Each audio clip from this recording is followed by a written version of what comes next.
जो इस बहस के लिए सबसे ज़रूरी चीज़ है कि आप और हम और इंटरनेट पर देख रहे लाखों करोड़ों लोग, उनके सवाल जवाब होंगे। तो आप लोग जो यहाँ मौजूद हैं, आपके हम कुछ सवाल लेने की कोशिश करेंगे। 30 मिनट का वक्त हमने उसके लिए तय कर रखा है। इस तरह से ये 2 घंटे की बहस पूरी होगी। 2-3 बुनियादी बातें हैं जिनका हमें ध्यान रखना है। किसी भी किस्म की नारेबाजी में हमें शरीक नहीं होना है। ये हल्ला गुल्ला नहीं है, क्योंकि पूरी दुनिया देख रही है, तो एक नज़ीर कायम करनी है, एक उदाहरण लोगों के सामने रखना है कि पढ़े लिखे लोग इत्तेफाकी और नाइत्तेफाकी रखते हुए भी, एक दूसरे से सहमति और असहमति रखते हुए भी बात कह सकते हैं। यहाँ पर मेरे JNU के प्रोफेसर बैठे हैं, पुरुषोत्तम अग्रवाल जी, जिन्होंने हमें क्लास में सिखाया है कि सहमति का साहस और असहमति का विवेक, और इसका ठीक उलट भी, ये बड़ा ज़रूरी है। दूसरी बात, ये किसी एक धर्म के बारे में बहस नहीं है, ये बात सबको स्पष्ट होनी चाहिए। किसी धर्म को महान बताने या किसी धर्म को कमतर बताने की ये बहस नहीं है। तो यदि कोई इस उम्मीद से देख रहा है या यहाँ आया है, तो मैं आपको आश्वस्त करना चाहता हूं कि आपको नाउम्मीदी हाथ लगेगी। इस बहस में बहुत ज़्यादा धार्मिक प्रतीकों के इस्तेमाल को लेकर भी ये दोनों लोग जो अभी आपको गंभीर दिख रहे हैं, भले लोग हैं, कल शाम को चाय पर मिले थे, बहुत हंसी मजाक भी इनके बीच हुआ था, और गलबैयाँ डालते हुए एक तस्वीर भी हुई थी। ये इस बात का प्रमाण है कि इंटरनेट पर जो हल्ला मचा हुआ है उसके मुकाबले ये दोनों लोग बहुत ही अच्छे शांत ढंग से बहस के लिए राजी हो गए हैं। ट्विटर की बातें ट्विटर तक सीमित, एलन मस्क आजकल उसको एक्स कहते हैं। और अब इस बहस की शुरुआत मैं इन विद्वानों का, हालांकि इनको परिचय की जरूरत नहीं, पर हो सकता है, हमें पत्रकारिता में सिखाया जाता है कि नेवर अज्यूम, विज्ञान भी यही कहता है। मुफ्ती शमाइल नदवी साहब इस्लामिक विद्वान, शिक्षाविद हैं, कोलकाता के वाहियान फाउंडेशन के संस्थापक हैं, लखनऊ की प्रतिष्ठित दारुल उलूम नदवतुल उलमा से ग्रेजुएशन किया है, सोशल मीडिया और सार्वजनिक मंचों पर अध्यापन और बौद्धिक कामों में सक्रिय हैं, और इस समय इंटरनेशनल इस्लामिक यूनिवर्सिटी मलेशिया से PhD कर रहे हैं। अच्छी बात यह है कि पढ़ाई के साथ साथ ट्रैवल ब्लॉग भी बनाते हैं। पेट्रोनस टावर के सामने का ब्लॉग हमने देखा। हमारे साथ जावेद अख्तर साहब हैं। जावेद अख्तर साहब कवि हैं, शायर हैं, गद्य भी लिखते हैं, फिल्मों के लिए संवाद लिखे हैं, गीत लिखे हैं। इससे इतर ये वैज्ञानिक सोच को लेकर या अपने डिक्लेयर्ड एथिज्म को लेकर भी मुखर रहते हैं और अपने तहीं रैशनैलिटी की बात करते हैं। देवियों और सज्जनों, डज गॉड एग्जिस्ट?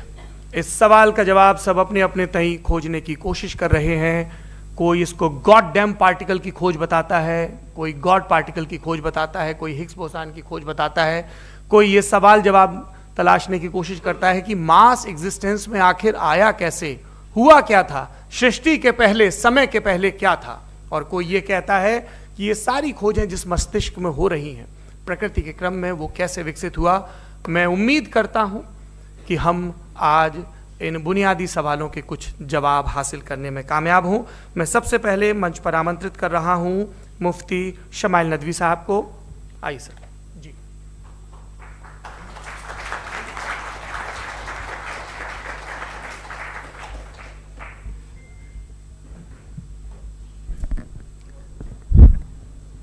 एक आखिरी गुजारिश, आप बोलना शुरू करें। आप लोग प्लीज अपने फोन फ्लाइट मोड पे या साइलेंट मोड पे रखें। एक बार चेक कर लें, कई बार बेध्यानी हो जाती है।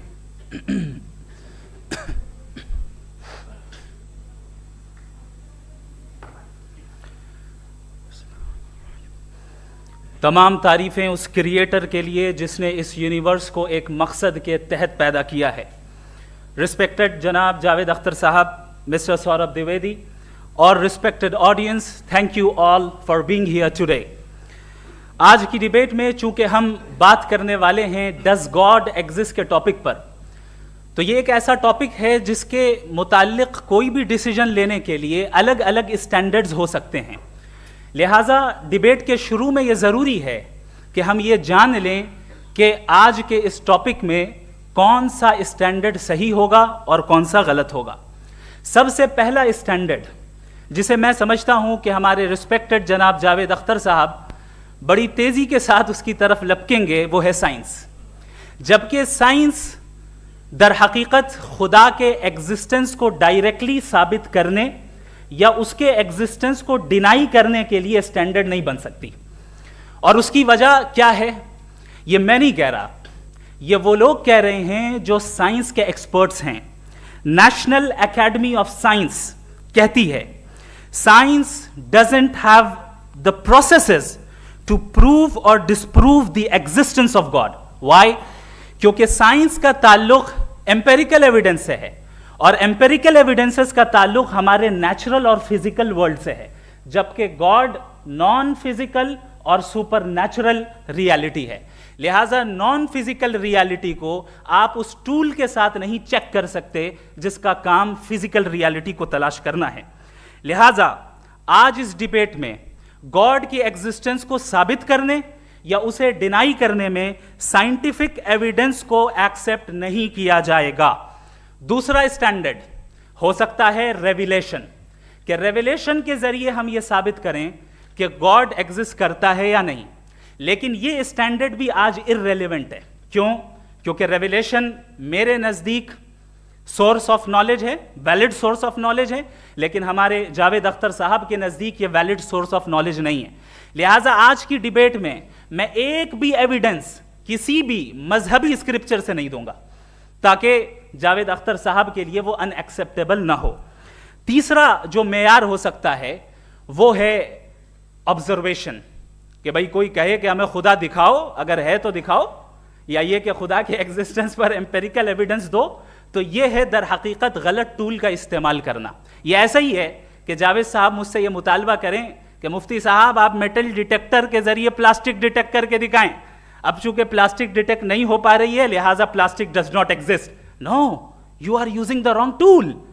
इस टूल से प्लास्टिक को डिटेक्ट नहीं किया जाता। लिहाजा मैं समझता हूं कि गॉड के एग्जिस्टेंस पर एम्पेरिकल एविडेंस का मुतालबा करना एक बचकाना मुतालबा है और हमारे रिस्पेक्टेड जनाब जावेद अख्तर साहब इस स्टेज से अब बहुत आगे निकल चुके हैं। अब बचता है एक ही स्टैंडर्ड, और वो स्टैंडर्ड है अक्ल, लॉजिक, रीजनिंग। और यही वो स्टैंडर्ड है जिसके तहत गॉड की एग्जिस्टेंस को साबित किया जाएगा या गॉड की एग्जिस्टेंस को डिनाई किया जाएगा। लेकिन चूंकि ये बहुत इंपॉर्टेंट और सेंसिटिव टॉपिक है, इसलिए लॉजिकल आर्ग्यूमेंट भी ऐसा होना चाहिए जो डेफिनेटिव हो, इनडेफिनेटिव ना हो, जो 2 और 2 4 की तरह बिल्कुल वाजे हो, जिसे लॉजिकली रिजेक्ट करना पॉसिबल नहीं हो। फॉर एग्जाम्पल हम कहें हमारे रिस्पेक्टेड मिस्टर सौरभ साहब, ये एक इंसान है और तमाम इंसान कॉन्शियस बीइंग है। लिहाजा नतीजा क्या निकला, हमारे सौरभ साहब भी कॉन्शियस बीइंग है। क्या ये इनडेफिनेट आर्ग्यूमेंट है या डेफिनेट आर्ग्यूमेंट है? ये डेफिनेट आर्ग्यूमेंट है। ये 2 और 2 की तरह वाजे है, इसमें किसी तरह जो है लॉजिकली इसको रिजेक्ट नहीं किया जा सकता। तो अगर आज हमारे जावेद अख्तर साहब ऐसी कोई अकली दलील और लॉजिकल एविडेंस दें खुदा के ना होने पर जो डेफिनेट भी हो, तो मैं ये ऐलान करता हूं कि यकीनन मैं उस एविडेंस को कबूल करूंगा और उस पर गौर करूंगा। लेकिन साथ में यह भी ऐलान कर देता हूं प्रेडिक्शन के तौर पर कि ऐसा कोई डेफिनेट आर्ग्यूमेंट कोई नहीं पेश कर सकता।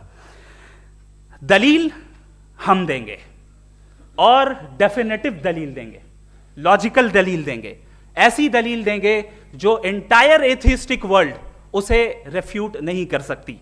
चलें अब हम एक एग्जाम्पल सोचते हैं, एक सिनेरियो, सिंपल सिनेरियो, तमाम ऑडियंस से गुजारिश है, हम और आप एक आइसोलेटेड आइलैंड पर हैं, ऐसा आइलैंड जहां पे हमसे पहले कोई कभी नहीं गया। चलते चलते आपके सामने अचानक आपने देखा एक पिंक कलर की बॉल पड़ी हुई है। सबसे पहला सवाल आपके जहन में क्या आएगा कि ये बॉल यहां क्यों आई, कैसे आई, ये पिंक कलर की ही क्यों है, कोई और कलर भी हो सकता था, ये इसी शेप में क्यों है, कोई और शेप भी हो सकता था। नेचुरली आप इस तरफ पहुंचेंगे कि कोई ना कोई है जिसने इन स्पेसिफिक प्रॉपर्टीज के साथ इस बॉल को बनाया है और यहां पे रखा है। चूंकि आप जानते हैं कि ये जो बॉल है इसका एग्जिस्ट करना जरूरी नहीं है, ये एग्जिस्ट कर भी सकती थी, नहीं भी कर सकती थी, और एग्जिस्ट करना ही था तो किसी और फॉर्म में करती, किसी और कलर में करती। अब आप इस बॉल को एक्सपैंड करते चले जाएं, एक्सपैंड करते चले जाएं, एक्सपैंड करते चले जाएं, यहां तक कि ये बॉल यूनिवर्स के साइज की हो जाए। बताइए कि क्या साइज के बढ़ जाने से सवाल बदल जाएगा? हरगिज नहीं बदलेगा, अभी भी सवाल रहेगा ये यूनिवर्स कहां से आया, इन स्पेसिफिक प्रॉपर्टीज के साथ कहां से आया, क्यों आया, किसने बनाया, ये सवाल उस वक्त भी वैलिड रहेगा। लेकिन ये सवाल अगर हम जनाब जावेद अख्तर साहब से करें तो चूंकि इनका वर्ल्ड व्यू एथिस्टिक है, और सिर्फ इनका नहीं, मतलब जितने भी एथिस्ट हैं और एथिस्टिक वर्ल्ड व्यू को रखने वाले से अगर आप ये सवाल करें कि ये यूनिवर्स कहां से आया, तो इनका जवाब या तो आर्ग्यूमेंट फ्रॉम इग्नोरेंस होगा या डॉगमेटिक होगा। या तो ये कहेंगे कि मुझे नहीं पता कि ये कहां से आया, लिहाजा गॉड डज नॉट एग्जिस्ट, ये आर्ग्यूमेंट फ्रॉम इग्नोरेंस है, या ये कहेंगे कि ये यूनिवर्स खुद ब खुद बन गया। इसका मतलब ये है कि उस बॉल को भी खुद ब खुद बन जाना चाहिए, लेकिन बॉल के ताल्लुक से ये एक्सप्लेनेशन एक्सेप्ट नहीं की जाएगी कि ये खुद ब खुद बन गई, लेकिन यूनिवर्स के ताल्लुक से कर दिया जाएगा। इसे हम दूसरे अल्फाज में डॉगमा भी कह सकते हैं। दूसरी चीज, हमारे जावेद अख्तर साहब जरूर गॉड ऑफ गैप्स की मिसाल भी जरूर देंगे, और मिसाल देंगे कि पहले ज़माने में बिजलियां कड़कती थी तो लोगों ने किसी एक खुदा की तरफ, और बारिश होती थी तो दूसरे खुदा की तरफ मंसूब कर दिया, उनके पास दलील नहीं थी। यह हमारा वर्ल्ड व्यू है ही नहीं, यह हमारा वर्ल्ड व्यू है ही नहीं, क्योंकि नेचुरल फिनोमेना के प्रोसेस की इंटरप्रिटेशन को जान लेने से यह कहां से साबित हो गया कि गॉड एग्जिस्ट नहीं करता है। इस पर मैं इंशाअल्लाह अभी आगे बात करूंगा। आप हजरात ये भी देखेंगे, और मैं ये एक्सपेक्ट करता हूं कि हमारे रिस्पेक्टेड जनाब जावेद अख्तर साहब जरूर इमोशनल आर्ग्यूमेंट्स भी देंगे, जो कि एक लॉजिकल फेलेसी है जब बात आती है ट्रुथ को डिसाइड करने में। क्यों? मिसाल के तौर पर वो कहेंगे कि अगर गॉड है तो ईविल क्यों एग्जिस्ट करता है, जबकि मैं कहता हूं ईविल का एग्जिस्ट करना गॉड के एग्जिस्ट करने की दलील है, उसके खिलाफ नहीं है। चूंकि अगर गॉड है तो हम सब उसके सामने अकाउंटेबल हैं, और अगर हम अकाउंटेबल हैं तो अकाउंटेबिलिटी के लिए ईविल का मौजूद होना जरूरी है, उसके बगैर हम अकाउंटेबल नहीं हो सकते। और अगर हम अकाउंटेबल नहीं हैं तो हम जनाब जावेद अख्तर साहब से पूछेंगे कि आप बताएं कि फिर सफरिंग इस दुनिया में क्यों है? अगर खुदा नहीं है तो सफरिंग क्यों है? और उन लोगों के जज्बे का क्या जिनके अंदर सफरिंग के बाद इंतकाम लेने का जज्बा पाया जाता है और वो इस दुनिया से ऐसे ही चले गए, क्या उनकी सारी तकलीफें बेकार चली जाएंगी? अब आ जाएं उसी एग्जाम्पल की तरफ कि बॉल, मुझसे अगर कोई पूछे इस बॉल को किसने बनाया और या इस एक्सपेंडेड बॉल को किसने बनाया, मैं कहूंगा कि चूंकि ये यूनिवर्स और इस यूनिवर्स की तमाम चीजें कॉन्टिंजेंट हैं। कॉन्टिंजेंट होने का मतलब ये होता है कि जो अपने एग्जिस्टेंस पे किसी के ऊपर डिपेंड करती हो, तो जाहिर है ये यूनिवर्स कॉन्टिंजेंट है। और अगर कोई चीज कॉन्टिंजेंट नहीं है तो मैं रिक्वेस्ट करूंगा कि मुझे दिखा दें कि कौन सी चीज यूनिवर्स में कॉन्टिंजेंट नहीं है, हम भी जरा गौर कर लें और हम भी देख लें। और जब कॉन्टिंजेंट चीजें मौजूद हैं तो फिलोसोफर्स की इस्तिलाह के मुताबिक, हम उस टर्मिनोलॉजी के मुताबिक हम उस जगह तक पहुंचते हैं और उस हस्ती तक पहुंचते हैं जिसे नेसेसरी बीइंग कहा जाता है, कि ये वो नेसेसरी बीइंग है जिसका मौजूद ना होना नामुमकिन हो। क्योंकि अगर ये मौजूद ना हो तो सारी चीजें एग्जिस्टेंस में आएंगी ही नहीं, और ये सारी कॉन्टिंजेंट चीजें उसी के ऊपर डिपेंड करती हैं। अब अगर आप ये सवाल करते हैं कि फिर उस हस्ती को किसने बनाया, फिर उसका कॉज क्या है, फिर उसका कॉज क्या है, फिर उसका कॉज क्या है, और एंडलेसली चले जाएं, इसे हम कहते हैं इन्फिनिट रिग्रेस ऑफ कॉजेस, जो कि लॉजिकल फेलेसी है। कॉन्सेप्चुअली इन्फिनिटी पॉसिबल है। मिसाल के तौर पे न्यूमेरिकल्स 1 2 3 गिनते चले जाएं, इन्फिनिट नंबर्स हैं। मैं कॉन्सेप्चुअली बात नहीं कर रहा, प्रैक्टिकली रियलिटी में साबित करके दिखाएं कि infinite regress of causes possible हैं या नहीं। अगर पॉसिबल हैं तो हम मान लेंगे, मिसाल दे दें, और पॉसिबल नहीं है तो एक ही ऑप्शन बचता है जिसे हम कहते हैं नेसेसरी बीइंग। ऐसी नेसेसरी बीइंग जो इंडिपेंडेंट है, क्योंकि अगर वो डिपेंडेंट हुई तो वो नेसेसरी नहीं रहेगी। ऐसी इंडिपेंडेंट बीइंग जो इटर्नल है, अगर वो इटर्नल नहीं होगी, उसकी बिगिनिंग होगी तो वो खुद कॉन्टिंजेंट है। ऐसी बीइंग जो पावरफुल है, क्योंकि कॉन्टिंजेंट को एक्चुअलाइज करने के लिए पावर चाहिए। ऐसी बीइंग जो इंटेलिजेंट है और नॉलेजेबल है, क्योंकि ये यूनिवर्स स्पेसिफिक फॉर्म और स्पेसिफिक लॉज ऑफ नेचर के तहत प्रिसाइजली चल रहा है। Thank you. थैंक यू मुफ्ती साहब। मैं इन दलीलों के बाद जावेद अख्तर साहब से गुजारिश करूंगा, आप बैठ के बोलना चाहेंगे या बाहर? जी।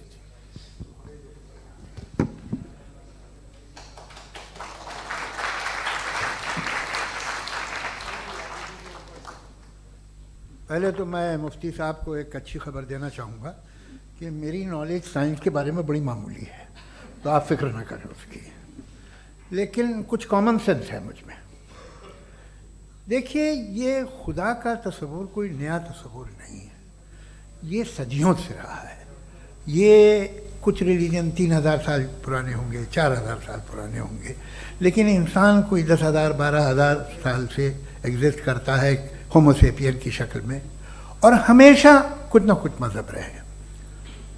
ये मज़हब जाहिलों के नहीं थे, ये मज़हब एक ऐसी ग्रीक सोसाइटी के थे जहाँ बड़े बड़े फिलोसफर्स पैदा हुए। ये मज़हब इजिप्शियंस के थे जिन्होंने पिरामिड्स बनाए थे। ये रोमन्स के थे कि जिनका आर्किटेक्चर और सेनेट यानी पहली बुनियाद डेमोक्रेसी की लिमिटेड थी मगर डेमोक्रेसी थी, ये उन लोगों ने किए थे।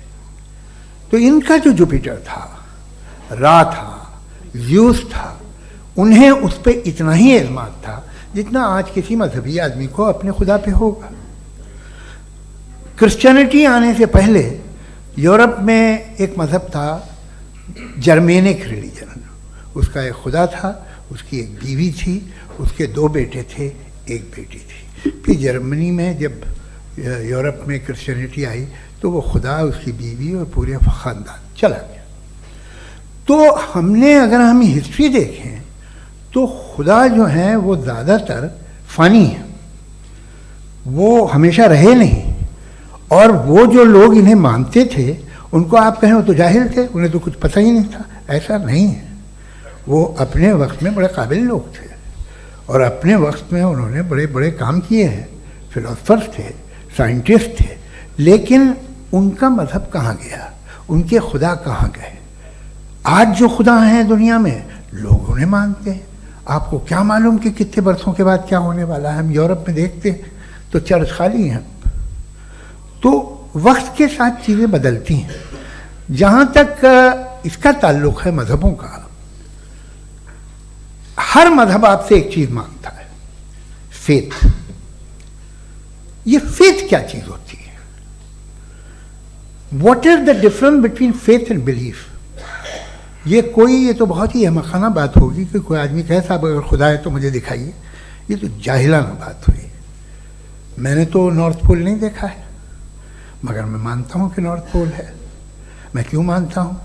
इसलिए कि अगर ये दुनिया राउंड है तो उसका कोई टॉप होगा। कुछ लोग हैं जो वहाँ गए भी हैं, कॉमन सेंस कहता है कि ऐसा होगा, सबूत है, गवाह है, रीज़न है। तो ये मेरा फेथ नहीं है। तो फेथ में और बिलीफ में डिफरेंस क्या है? जो मज़हब मांगता है आपसे, हर मज़हब फेथ मांगता है। फेथ का मतलब ये है कि ना कोई गवाह हो, ना कोई सबूत हो, ना कोई रैशनल हो, ना कोई लॉजिक हो, ना कोई प्रूफ हो, मगर तुम एक बात को मानो। ये है फेथ। वरना बिलीफ होता। अगर इसमें कुछ भी सबूत होते, गवाह होते, तो फिर इसे आप बिलीफ कहते। जैसे मेरा बिलीफ है कि नॉर्थ पोल है, मेरा फेथ थोड़ी है। फेथ इन तमाम शर्तों को रद्द करता है। तो फिर स्टुपिडिटी क्या है? अगर मैं एक बात ऐसी मानूं जिसकी ना कोई लॉजिक है, ना कोई रैशनल है, ना कोई प्रूफ है, ना कोई गवाह है, ना कोई सबूत है, और मैं उसे मानूं, तो ये स्टुपिडिटी हुई। इसे ही भाई कल को मैं यकीन कर लूं कि एलॉन मस्क जो है मेरा भाई है तो मुझे इंतहाई खुशी होगी, सुकून भी बहुत मिलेगा मुझे। लेकिन और कहे भाई क्यों मानते हो, क्या सबूत है? भाई वो तो अमेरिकन है और तुम तो इंडियन हो, वो तो नस्ल अलग है, तुम्हें कभी मिले भी नहीं। साहब देखिए मेरा फेथ है, इस पर बात न किया। फेथ का मतलब ही यह है कि आप प्रूव नहीं कर सकते। अगर आप प्रूव कर सकते हो तो फेथ की जरूरत ही नहीं, फिर तो आप बात करेंगे, आप कितनी बहस कर लीजिए। अल्टीमेटली दुनिया का हर मजहब फेथ पे टिका है, और फेथ का मतलब है एक ऐसा यकीन जिसका कोई सबूत, कोई गवाह, कोई रैशनल नहीं। अब आप ये कहें, क्या आप ये क्यों कह रहे हैं कि साहब ये कायनात किसने बनाई? कमाल ये है कि आपने बताया कि एक आइलैंड पे गए और एक बॉल देखी। आपने ये नहीं कहा कि आइलैंड किसने बनाया, आपको सिर्फ बॉल पे हैरत हुई। हमने आइलैंड पे हमने हैरत नहीं की, होते हैं आइलैंड। इसी तरह ये आइलैंड है, सितारे, ये गैलेक्सीज, ये सब आइलैंड हैं, खला में। हम उन्हें टेकन फॉर ग्रांटेड लेते हैं, हम पूछते नहीं किसने बनाए। आपने जजीरे के बारे में भी नहीं पूछा है। मेरी पैदाइश कैसे हुई? क्या मैं प्लान्ड पैदा हुआ था? I was planned to be born. या एक लकी स्पर्म था जो किसी एग से चिपक गया। मेरी पैदाइश रैंडम। और इंसाफ जिसे आप कहते हैं, इंसाफ का तो नेचर से कोई वास्ता ही नहीं है। जो आप कहते हैं कि एक दिन इंसाफ मिलेगा, इंसाफ is a human concept, nature में कोई इंसाफ नहीं। अगर शेर हिरण को खा जाता है तो उसे कोई सजा नहीं मिलती। अगर एक आंधी आती है और हरे भरे पेड़ों को उखाड़ के फेंक देती है तो आंधियों की जेल नहीं होती है। नेचर में इंसाफ नहीं, इसलिए मुझे नेचर को इंसाफ की जरूरत भी नहीं। नेचर तमाम एक है। अब हम कहें कि साहब ये देखिए जो मैंने खाना खाया था ये मेरी आंख तो नहीं यूं कर दिया उसे तो इसे सजा मिलने, नहीं, वो सिस्टम है, ऐसे ही चल रहा है। नेचर बगैर इंसाफ के है। इंसाफ इज अ ह्यूमन कॉन्सेप्ट। तो जो आपसे कहता है कि मैं तुम्हें इंसाफ दूंगा, वो इंसानी जहन की पैदावार है। ये नेचुरल है ही नहीं, ये आसमानी है ही नहीं। नेचर का तसव्वुर, इंसाफ का तसव्वुर। भाई आप साथ मिलते हैं, अब आप लेफ्ट हैंड ड्राइव करते हैं, ये क्या है? तमाम सच, तमाम नेकी, तमाम शराफत लेफ्ट हैंड ड्राइव है। वरना क्या होगा, या तो आप क्रॉस कर देंगे, आपका एक्सीडेंट हो जाएगा, या आप किसी को मार देंगे, या ट्रैफिक जैम हो जाएगा। झूठ, बेईमानी, रिश्वतखोरी, ये तमाम जो है driving on the wrong side है। इसके ऊपर कुछ नहीं। ये तो हमने बनाया, जैसे हमने लेफ्ट हैंड ड्राइव बनाई है। ये कॉन्सेप्ट ऑफ इंसाफ जो है ये हमारा है, इसका नेचर से कोई वास्ता नहीं। शेर खा जाता है हिरन को, उसे जेल होती है क्या? कुछ भी नहीं, है ही नहीं। तो ये जो दुनिया के रिलीजन प्रॉमिस करते हैं आपसे इंसाफ, इसी से मालूम होता है कि ये मैन मेड है। ये तसव्वुर कहीं और का है ही नहीं। जो नेचर है, कुछ लोग कहते हैं नेचर ही खुदा है, तो नेचर में तो इंसाफ नहीं कहीं। और आप वादा कर रहे हैं कि तुम्हें मरने के बाद इंसाफ मिलेगा। मुझे अगर मिलेगा तो मैं बहुत खुश होऊंगा, लेकिन मैं यकीन नहीं कर पाता हूं, इसलिए कि मैं फेथ नहीं पैदा कर सकता। The very fact that religions demand faith, इसका मतलब है कि उनके पास जस्टिफिकेशन नहीं है। अच्छा था, फिर रिलीजन अगर मॉडरेशन में है, कोई सा भी नहीं, वो आप में कुछ खूबियाँ भी पैदा करता होगा, देखिए उससे ये फ़ायदा है, वो फ़ायदा है। अल्कोहल जो है वो ज़्यादातर दवाओं में यूज़ होती है, और एक सर्वे किया गया था अमेरिका में कि लॉन्जिटिविटी किन लोगों की है। तो एक तरफ वो लोग थे जो शराब पीते ही नहीं थे, और एक तरफ वो थे जो एक बोतल शराब रोज़ पीते थे। सबसे ज़्यादा लंबी उम्र की है जो 2 पैक नाप के शराब पीते और खाना खाते हैं। मगर हम शराब को बुरा समझते हैं, मैं भी बुरा समझता हूँ। क्यों? ऐसा होता नहीं। कुछ चीज़ों में आदत होती है कि वो बढ़ती है। आज तक में एक आदमी दूध पीता है, आप 10 साल बाद भी मिलेंगे तो एक ही गिलास पीता होगा। ऐसा नहीं होता, सुबह से दूध पीता रहता है। मिल्कोहलिक मैंने नहीं देखे, अल्कोहलिक होते हैं। ये टेंडेंसी है मजहब की कि वो बढ़ता है, जैसे कैंसर बढ़ता है, जैसे शराब बढ़ती है। कुछ लोग होंगे जो उसे सही तरह से यूज़ करते हैं। मुझे यकीन है कि हमारे मुफ्ती साहब भी उनमें से एक हैं, इनसे बहुत खुशी हुई मुझे इनसे मिलकर। लेकिन कितने लोग हैं कि आज आप देखते हैं दुनिया में जो तबाहियाँ हैं, इनमें कितना हाथ है उन लोगों का जो बिलीवर कहते था मजहब ये नहीं कहता, ना कहता होगा, मगर जब ये मजहब पीते हैं तो ऐसे बिहेव करते हैं। थोड़ा सा अगर हो तो शायद बहुत अच्छी बात, लेकिन शराब थोड़ी सी नहीं रहती, उसमें टेंडेंसी है पहले। थोड़ा सा अगर 2-3 कैंसर के सेल हो ना बॉडी में तो आदमी स्लिम रहेगा, लेकिन वो 2-3 सेल नहीं रहते, वो मल्टीप्लाई होते हैं। जावेद साहब, टाइम पूरा हो गया। टाइम हो गया, तो बस बात खत्म हो गई। अच्छा, मुझे कुछ और कहने को था भी नहीं। जी, मैं पहले जवाबी दौर के लिए इनवाइट कर रहा हूं मुफ्ती साहब को। Your rebuttal round 1, you have 7 minutes.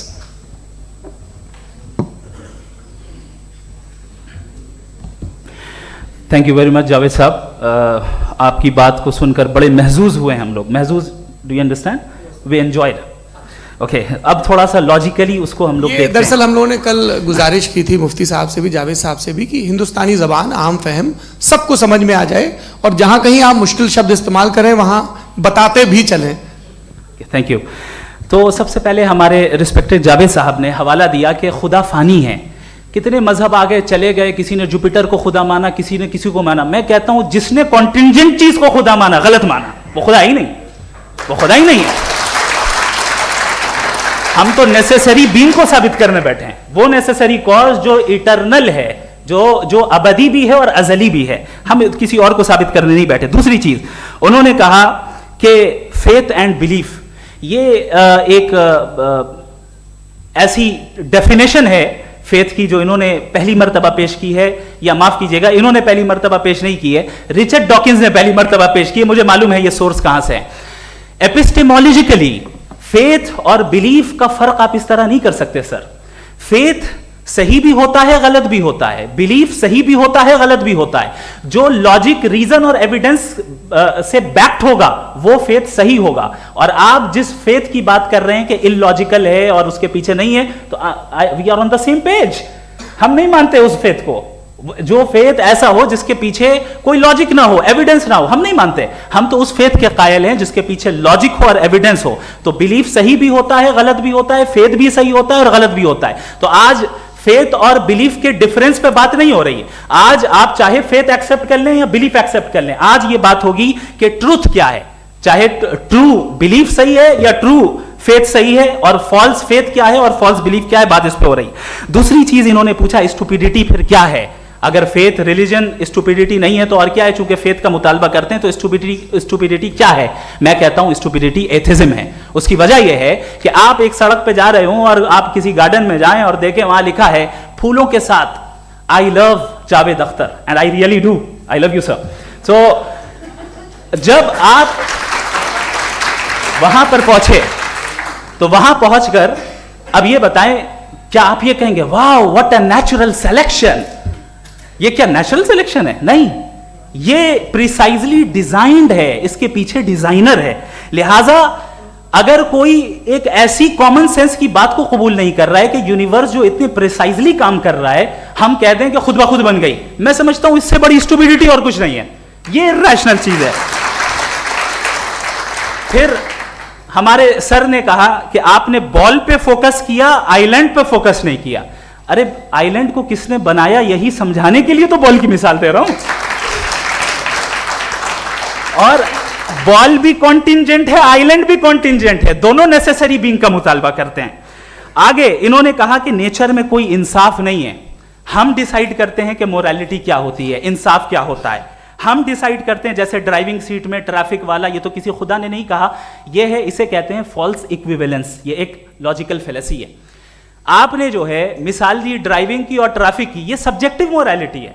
आप सब्जेक्टिव मोरालिटी को मिसाल बनाकर ऑब्जेक्टिव मोरालिटी के ऊपर नहीं थोप सकते। इंसाफ की ऑब्जेक्टिव मोरालिटी। अगर आप ये कहते हैं कि नेचर में इंसाफ नहीं है तो इंसाफ का न होना ये नेचुरल हुआ, तो फिर नेचर को नेचर रहने दे, क्यों हम इतना स्ट्राइव कर रहे हैं दुनिया में इंसाफ लाने के लिए? ये तो इलॉजिकल बात है, इरैशनल बात है। इसलिए बहुत सी चीजें ऐसी हैं जो ऑब्जेक्टिवली जो है इविल या गुड हैं, और बहुत सी चीजें ऐसी हैं जो सब्जेक्टिवली हैं। सब्जेक्टिवली जो मोरल होता है या इमोरल होता है उसको हम सोशल कंसेंसस से या पर्सनल प्रेफरेंस से डिसाइड करते हैं। लेकिन जो ऑब्जेक्टिव मोरालिटी है जिसमें इंसाफ आया, जो इन्होंने बार बार रिपीट किया, ये ऑब्जेक्टिव है, सब्जेक्टिव नहीं है। अगर आप कहते हैं ये सब्जेक्टिव है तो मेरा सवाल आपसे ये है, क्या सोशल कंसेंसस के जरिए अगर जुल्म को सही करार दे दिया जाएगा तो आप जुल्म को जस्टिफाई करेंगे? दूसरी चीज इन्होंने ये कहा कि 2 पैक शराब पी लें तो वो उतने पे नहीं रहता, बढ़ जाता है। यही मामला मजहब के साथ है। 2 पैक आप पी लें बढ़ेगा। तो ये एक ऐसी मिसाल है, इसको कहीं भी फिट कर लें कि आप एथिज्म पे जब फिट करें, जब आप 2 पैक एथिज्म का लेंगे ना तो वो बढ़ बढ़ के नॉर्थ कोरिया बनेगा। Thank you.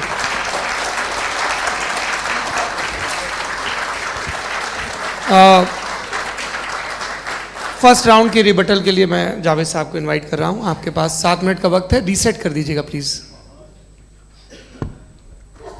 मुझे इस बात की खुशी है कि मुफ्ती साहब ने भी मान लिया कि नेचर में कोई इंसाफ नहीं है। तो कोई भी चीज़ जो इंसान ने नहीं बनाई है उसमें इंसाफ नहीं होता है। एक बात मैं आपसे अर्ज़ करूँ, ज़रा पता लगा लीजिएगा, ये जो आप बाग में जाते हैं बेहद खूबसूरत फूल देखते हैं ना, इनमें से कोई नेचुरल नहीं है। ये सारे फूल क्रॉस करके बनाए गए हैं। जो जंगल में फूल होते हैं नहायत मामूली होते हैं, ये फूल इंसानों ने बनाए हैं। जो आप बाग में देख के वाह वाह कहते हैं, ये इंसानों के बनाए हुए हैं। डिफरेंट फूलों को क्रॉस करके, डेवलप करके, फिर क्रॉस करके इस तरह से बनाए गए। नेचुरल फ्लावर नहीं। किसी जंगल वीरान में जाके आप गुलाब के फूल नहीं देखेंगे। ये सब बनाए हुए इंसान ने, बहुत से काम इंसान ने किए हैं। बाकी है कि आपने मेरी एक बात का जवाब नहीं दिया, जिससे मुझे शिकायत है कि फेथ क्या है और आप फेथ मांगते क्यों हैं मुझसे। आप तो लॉजिकल हैं, आपके पास तो सारे रैशनल्स हैं, आपके पास सारे सबूत हैं, तो आपको फेथ की डिमांड क्यों करते हैं कि भाई तुम सरेंडर कर दो और सवाल मत करो। कोई मजहब सारे सवाल करने की इजाजत नहीं देता है और मना करता है कि ज़्यादा सवाल ना करो, बह जाओगे तुम। आप क्यों रोकते हैं? हकीकत यह है कि इंसानी तारीख क्या है। इंसानी तारीख ये है कि दुनिया में दो तरह के लोग हुए हैं। एक वो जिन्होंने अपनी लाइल्मी की परस्तिश की है, दूसरे वो जिन्होंने अपनी इग्नोरेंस या लाइल्मी से झगड़ा किया है और मालूम किया है कि क्या है। ये जो आप कह रहे हैं, आज आप हैरान हैं कि भाई ये यूनिवर्स कैसे बनी। लोग हैरान थे कि सूरज डूबता है तो इधर से कैसे निकलता। और आप एक कदम जाके हमेशा का मानने को तैयार है, एक कदम पीछे ही मान जाइए। भाई आप इसके बाद जाते हो, कहते सवाल ना करना कि ये कहाँ से आया, ये पावर तो हमेशा से हमेशा रहेगी। तो आप यूनिवर्स के बारे में मानने में क्या तकलीफ है? एक कदम पहले रुक जाइए। ये हमेशा से थी या नहीं थी हमें मालूम नहीं है। और ये कहना कि हमें मालूम नहीं है, कमाल ये है कि दुनिया के सारे मजहब सब जानते हैं ये दुनिया कैसे बनी थी, कैसे मिटेगी, मरने के बाद क्या होगा, इनको सब इल्म है। इनको किसी को डायनासोर होते थे पहले ये नहीं पता था, किसी को नहीं पता। किसी भी दुनिया की मजहबी किताब में डायनासोर का जिक्र नहीं है। लेकिन बाकी सब बातें, how to make universe in 4 easy lessons एंड बाकी सब पता है। जिसको सब पता है वो गड़बड़ है। हम में ये इंकिसार, ये ह्यूमिलिटी होनी चाहिए कि हम ये कहें कि हमें ये बहुत सारी बातें नहीं मालूम, लेकिन हम उनकी परस्तिश ना करें, अपनी लाइल्मी को की परस्तिश ना करें, हम उसे पता लगाने की कोशिश करें। जिस दुनिया में आप बैठे हैं सर, ये हॉल जो है, ये इलेक्ट्रिसिटी जो है, ये माइक जो है, जिस हवाई जहाज से आप आए थे, वो जिस कार से आप यहाँ आए हैं, ये सब उन लोगों की बनाई हुई है जिन्होंने सवाल किए थे। ये दुनिया जिसमें आप आज आराम से हैं, ये उन लोगों की बनाई है कि जिन्होंने सवाल किए थे। और हर स्टेज पे इन सवालों को मकरूह कहा गया था, गलत कहा गया था। आप जरा तारीख पढ़िए, एक बड़ी दिलचस्प किताब है बर्ट्रैंड रसेल की, जिसमें उसने रिलीजन एंड साइंस कि कब से रिलीजन जो है साइंस के अगेंस्ट है। और हद तो यह है कि भाप के इंजन के खिलाफ थे, स्टीम इंजन के भी खिलाफ थे, और फतवे हुए उन पर, वेटिकन ने दिए। तो ये हमेशा, अभी जैसे ही ये राइट विंगर आते हैं अमेरिका में पावर में, तो वो जो अपना ये क्या बोलते हैं उसे, सीड क्या बोलते, सीड क्या जो, हाँ नहीं सीड जो होते हैं जिन पे जी, नहीं भाई, वो जो ह्यूमन बॉडी के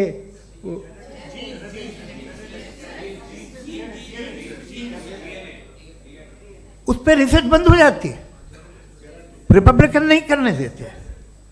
अरे भाई इतना डर क्या है तुम्हें? एक ज़माने में बहुत नाराज़ थे ये सारे मजहबी लोग कि ये इंसान तो इंसान बनाने की कोशिश कर रहा है। आपको क्या तकलीफ भाई, बना ले तो बना लेने दो, ये खौफ क्या है? और ये सब आज जो आप कह रहे हैं नामुमकिन है, ये कैसे हुआ? मुझे एक किस्सा याद आता है। जब मैं छठी क्लास में था तो मैं मैथमेटिक्स में बहुत वीक था, तो एक टीचर रख दिया गया, उसने 1 2 3 4 5 6 7 तो सिखा दिया मुझे। वो दिन मैं भूल नहीं सकता हूँ मुफ्ती साहब, जिस दिन उसने ये बताया कि 1/2 क्या होता है और 3/4 क्या होता है, मुझे ऐसा लगा कि मेरा सर बीच से फट जाएगा। ये आदमी कह रहा है कि जो दीवार के अंदर जाओ वॉक करते हुए। आज हंसता हूँ मैं इस बात पे। तो आज जो बातें आपके जहन से बिल्कुल परे हैं और आप हैरान होते हो उन्हें देख के, एक वक्त आएगा कि मामूली लगेंगे। और हुआ है, आपकी इंसानी तारीख ही है।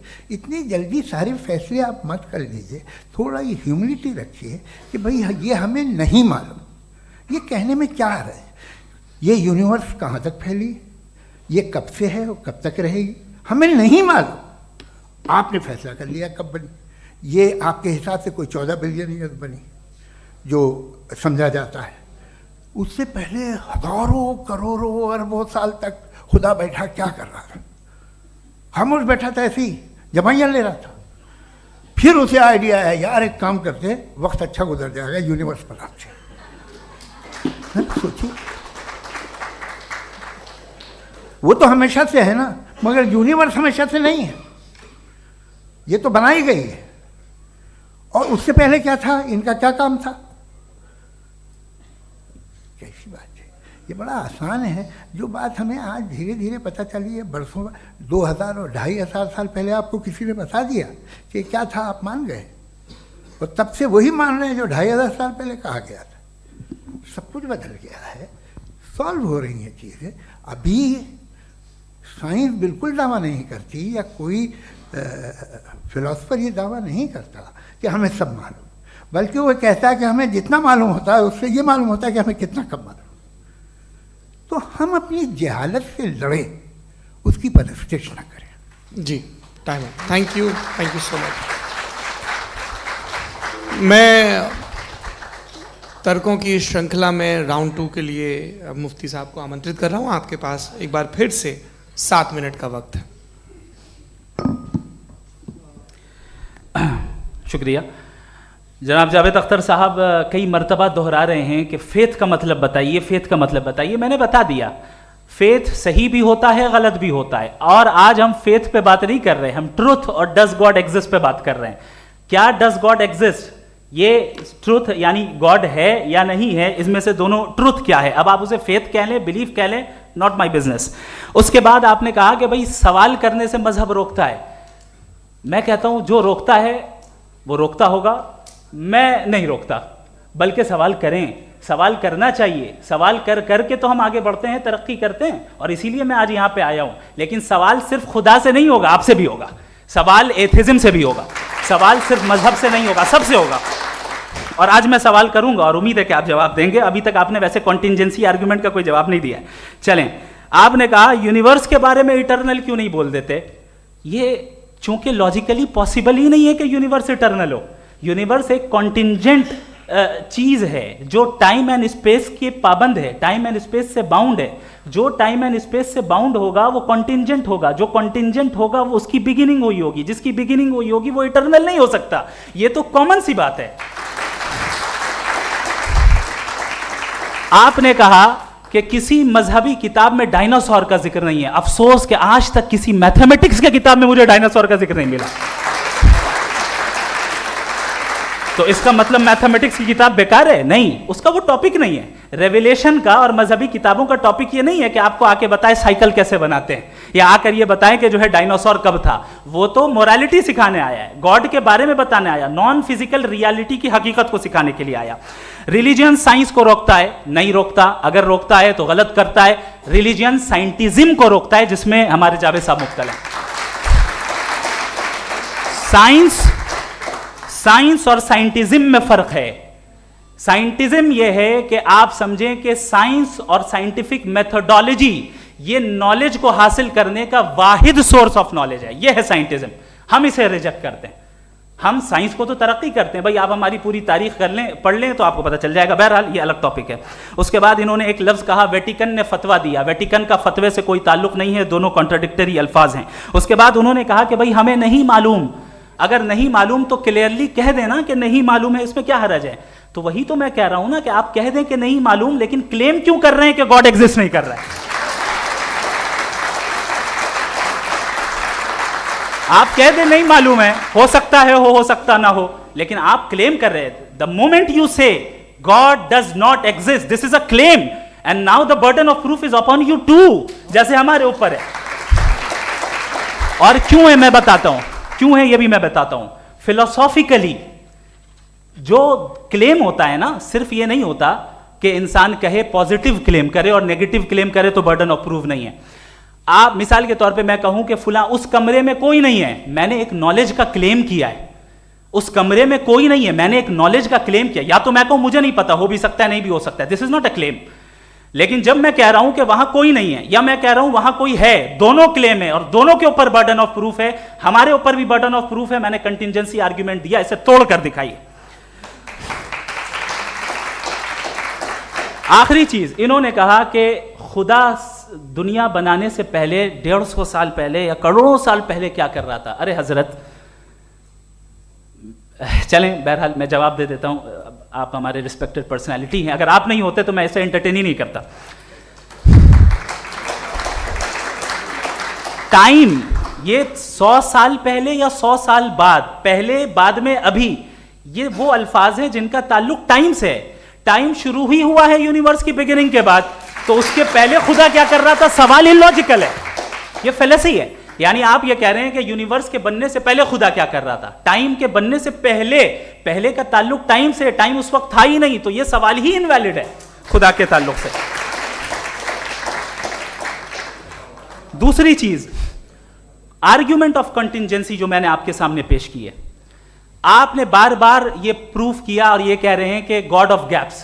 देखिए, पहले नहीं मालूम था, साइंस ने कर दिया. सिंपल्स की मिसाल से मैं समझा देता हूं. जिस गैप्स की आप बात कर रहे हैं ना, साइंस उन गैप्स को जिन चीज के जरिए भी प्रूव करेगा वो कॉन्टिंजेंट ही होगा. अब चाहे वो फोर्स हो, मैटर हो या एनर्जी हो. लिहाजा सवाल हमारा उस वक्त भी वैलिड होगा जब तक कि आप नेसेसरी बीइंग पे ना आ जाएं. और इन्फिनिट रिग्रेस पॉसिबल नहीं है of causes in practical world, तो जाहिर है कहीं रुकना पड़ेगा. जहां रुकेंगे वही खुदा है. दूसरी चीज, आपने ये कहा, क्या कह रहा था मैं, किस पॉइंट को? What? Oh no, after that. Just now. हाँ, जहां रुकेंगे वही खुदा है. बहरहाल, तो टाइम का जिक्र हो गया. गॉड ऑफ गैप, सॉरी, या इसकी एक मिसाल आप ले लें.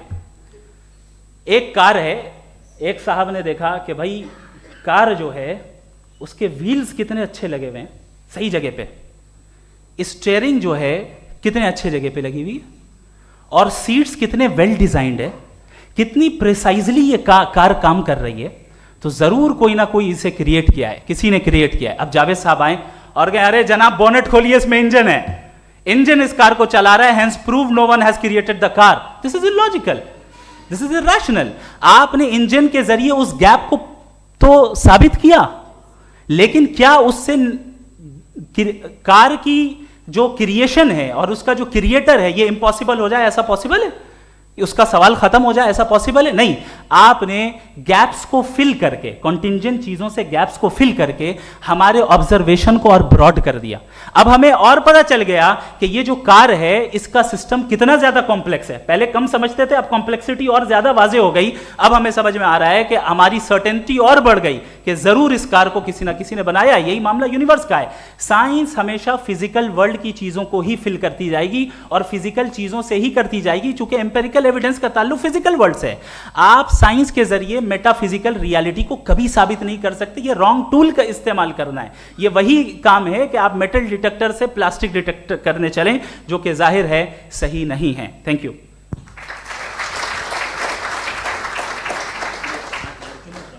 जी, ये आर्ग्यूमेंट का राउंड 2 है. हाँ. 7 मिनट है. पहले तो मैं आपसे अर्ज करूं कि आपने कहा कि जब कायनात ही नहीं थी तो वक्त भी नहीं था, कुछ भी नहीं था. कैसे नहीं था? खुदा था. एक एग्जिस्टेंस तो था ना खुदा का. तो जब खुदा था तो वक्त भी होगा.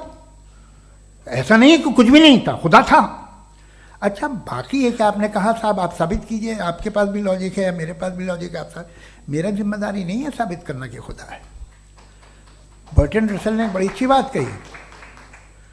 बर्टन रसल ने एक बड़ी अच्छी बात कही है। मैं आपसे अगर ये दावा करूं कि एक चाय की केतली मरीख के चारों तरफ घूम रही है, मार्स के चारों तरफ, तो यह आपका काम नहीं है कि आप साबित करें कि कोई चाय की केतली नहीं है। ये मेरा काम है, मैंने दावा किया है। ये दावा तो मजहबी लोग करते हैं कि खुदा है, मैं क्यों साबित करूं कि नहीं है? जब तक आप मुझे कन्विंस नहीं कर देंगे मैं नहीं मानूंगा। आपकी जिम्मेदारी है, मेरी जिम्मेदारी नहीं है। दोयम ये कि ये जो आप कह रहे हैं, जो गैप्स हैं, ये गैप जब जब किसी मजहब को चैलेंज करते हैं, जब ऐसा कोई बात आती है तो हंगामा हो जाता है कि जब वो चैलेंज करें किसी फेथ को। ये तमाम साइंस जो है इसे मुख्तलिफ जगहों पे मुख्तलिफ वक्तों में मजहब ने रोकने की कोशिश की है। ये किताब है religion and science, Burton Russell की, पढ़िएगा, अच्छी लगेगी आपको। तारीख ही है साइंस, मजहब की साइंस से उसका यही रिश्ता है। अच्छा, अब ये हम सोचें कि बहरहाल ये वजूद जो है मजहब और ये बिलीव इन गॉड इंसान को बेहतर बना देता है, तो एक काम कीजिए, हिंदुस्तान वर्ल्ड का नक्शा लीजिए और मार्क कीजिए कि रिलीजन कहाँ कहाँ ज़्यादा है, कहाँ कहाँ, चाहे वो लैटिन अमेरिका हो या मिडल ईस्ट हो या फार ईस्ट हो या हिंदुस्तान के वो इलाके जहाँ मजहबियत ज़्यादा है। रख दीजिए नक्शा अलग। अब दूसरा नक्शा कि कहाँ कहाँ नाइंसाफ़ी, रिप्रेशन, औरतों के हुकूक की पामाली, जुल्म, डिक्टेटरशिप कहाँ है, नक्शा एक ही होगा। तो आप मुझे बताएं कि जो इसका तरकीब इस्तेमाल क्या है, खुदा का तरकीब इस्तेमाल तो बताइए। आप छोटी सी दवा सड़क पे बेचते हैं, उसकी भी तरकीब इस्तेमाल बताते हैं। इसके इस्तेमाल से तो फ़ायदा नहीं हुआ किसी को। जो सारे के सारे ख़राब मुल्क हैं, ख़राब समाज है, वो सारे जुल्म खुदा के नाम पे करते हैं। वो गलत करते हैं, सही करते हैं, मुझे क्या लेना देना उससे। इस्तेमाल से मालूम होता ना। एक विस्की की बोतल कभी शायद देखी हो आपने, लाल रंग की होती है, उस पर रोशनी और छपड़ा इंतहाई खूबसूरत लगती है, क्या बिगाड़ रही है किसी का? उसका इस्तेमाल गलत है, इसलिए आप उसे नापसंद करते हैं। इसका इस्तेमाल गलत है, इस तसव्वुर का इस्तेमाल ही गलत है और हमेशा से गलत हुआ है। आप देख लीजिए, इंसानी तारीख देख लीजिए, आज देख लीजिए, हिंदुस्तान देखिए, दुनिया देख लीजिए, क्या हो रहा है। इसे कैसे इस्तेमाल कर रहे हैं फेथ वाले लोग? क्या फेयर हैं, जस्ट हैं, जो अपने खुदाओं पे यकीन रखते हैं? वो किस तरह के लोग हैं? वो लोगों को इंसाफ देते हैं, वो बेहतर इंसान बने। तो इस दवा का फ़ायदा क्या है? चलो बहुत फ़ायदा हो रहा तो मैं इस्तेमाल कर लूँगा, मुझे तो इस दवा का कोई फ़ायदा दिखता ही नहीं। मुझे तो ऐसा लगता, मैं एक और बात बताऊं, अगर कोई आदमी मजहबी है और अच्छा आदमी है तो मैं उसकी बहुत इज्जत करता हूँ, इसलिए कि मेरा ख्याल है मजहबी आदमी का अच्छा होना मुझसे अच्छा होने से ज़्यादा मुश्किल है।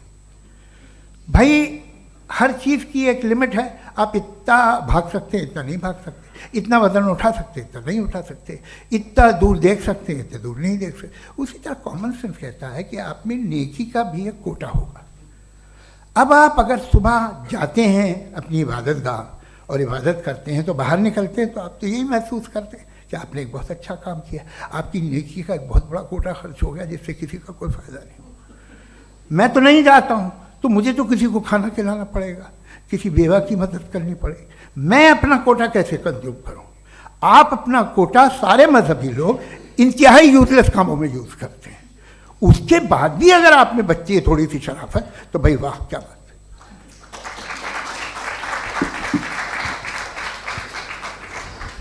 है। एक तो मुझे ये बात बहुत अच्छी लग रही है कि दोनों ही विद्वान समय को मानते हैं और बहुत समय से अपनी दलीलें और बाज दफ़ा समय से पहले अपनी तकरीरें पूरी करके अपनी अपनी कुर्सी पर बैठ रहे हैं। ये इस आर्ग्यूमेंट का राउंड 2 पूरा हुआ। अब रिबटल का राउंड 2 है और उसके बाद क्रॉस एग्जामिनेशन होगा। नहीं, आपका आर्ग्यूमेंट हो गया सर। हमारे यहाँ स्कूल के सिलेबस में पंच परमेश्वर कहानी पढ़ाई जाती है, प्रेमचंद जी की लिखी हुई। आप निश्चिंत रहिए, आपके कोई राउंड में मिस नहीं होने दूंगा। रिबटल का राउंड 2, मुफ्ती शमाइल नदवी साहब।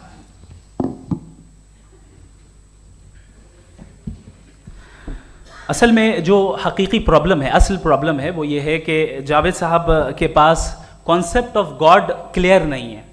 इन्होंने कहा कि कायनात से पहले खुदा तो था, तब भी तो टाइम होगा। ये टाइम कायनात का हिस्सा है। हम खुदा, उस खुदा को मानते हैं, नेसेसरी बीइंग का टाइमलेस होना जरूरी है, चूंकि वो टाइम का क्रिएटर है। जब उसने टाइम को क्रिएट किया तो वो खुद टाइम पे कैसे होगा?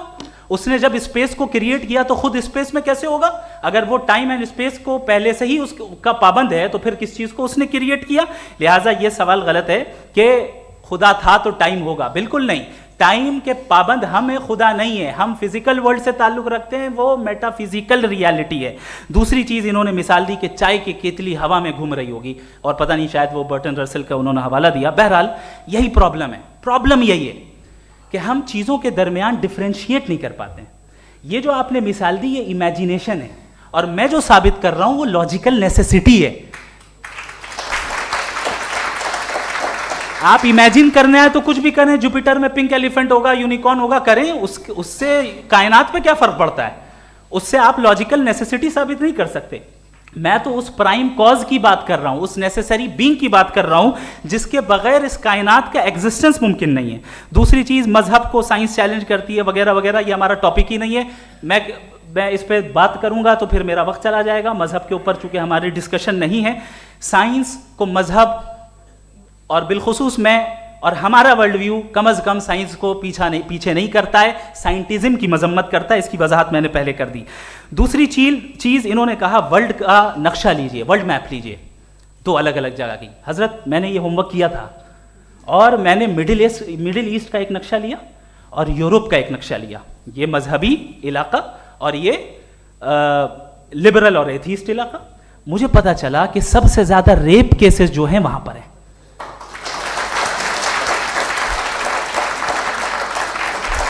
मुझे ये पता चला यूएन की रिपोर्ट के मुताबिक, मैं ये अपने घर से नहीं लेके आ रहा, कि जो वर्किंग वुमेन है यूरोपियन कंट्रीज में, उसमें 81% वुमेन सेक्सुअल हैरेसमेंट का वर्क में शुमार हो रही है। ये मिडिल ईस्ट में नहीं हो रहा है, वो मजहबी लोग हैं इसलिए नहीं हो रहा है।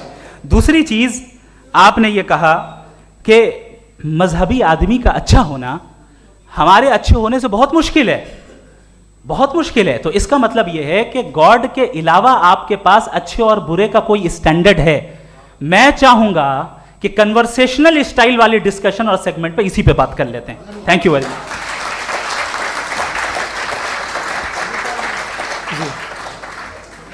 ये रिबटल का राउंड 2 है। आपके पास 5 मिनट का वक्त है, और इसके बाद क्रॉस एग्जामिनेशन शुरू करेंगे। आप चाहें तो जो इन्होंने सवाल पूछे उनके जवाब आप रिबटल में भी दे सकते हैं। जी जी, देखिए पहले तो ये बात कि ये मिसाल गलत नहीं है, गलत है। इन्होंने पहले ही हमको डिसार्म कर दिया। कह लिया अकल से मामला सॉल्व नहीं हो सकता, लॉजिक से आप पहुंच नहीं सकते। ये एक मेटाफिजिकल चीज़ है। मेटाफिजिकल अजीब सा लफ्ज़ है, ठीक से किसी को माने नहीं मालूम इसके, तो ऐसा लगता है कुछ बड़ी चीज़ है। अरे भाई क्या होता है मेटाफिजिकल, बताओ, खड़ी हो। ये एक लफ्ज़ है जो कहीं भी इस्तेमाल हो जाता है। जब आप एक बात कर रहे हैं और आप मुझसे बहस कर रहे हैं तो मुझे मेटाफिजिकल मत बताइए, आप लॉजिकली मुझे प्रूफ किए। और अगर लॉजिकली आप नहीं बात करते साहब ये मेटाफिजिकल है, तो फिर हम आप बात क्या कर रहे हैं? मेरा आपका किस ज़बान में कॉन्वर्सेशन होगा? और ये कहना कि वक्त पहले नहीं था, तो फिर क्यों कहते हैं ये हमेशा से और हमेशा रहेगा? हमेशा वक्त है, तो आप कैसे कहते हैं वो हमेशा से है और हमेशा रहेगा? हमेशा का मतलब है कोई वक्त, अगर वक्त ही नहीं है तो हमेशा कैसे? बाहर वो रहेगा। अब मैं ये देखता हूँ, आपने कहा ना कि वहाँ रेप ज़्यादा होते हैं, तो हम एक बात देखते हैं कि ये दुनिया जिस पे वो कादर मुतलक है, जिसकी मर्ज़ी के बगैर पत्ता भी नहीं हिलता, ओमनीपोटेंट है, ये दुनिया चल कैसे रही है? और इस दुनिया का हाल क्या है?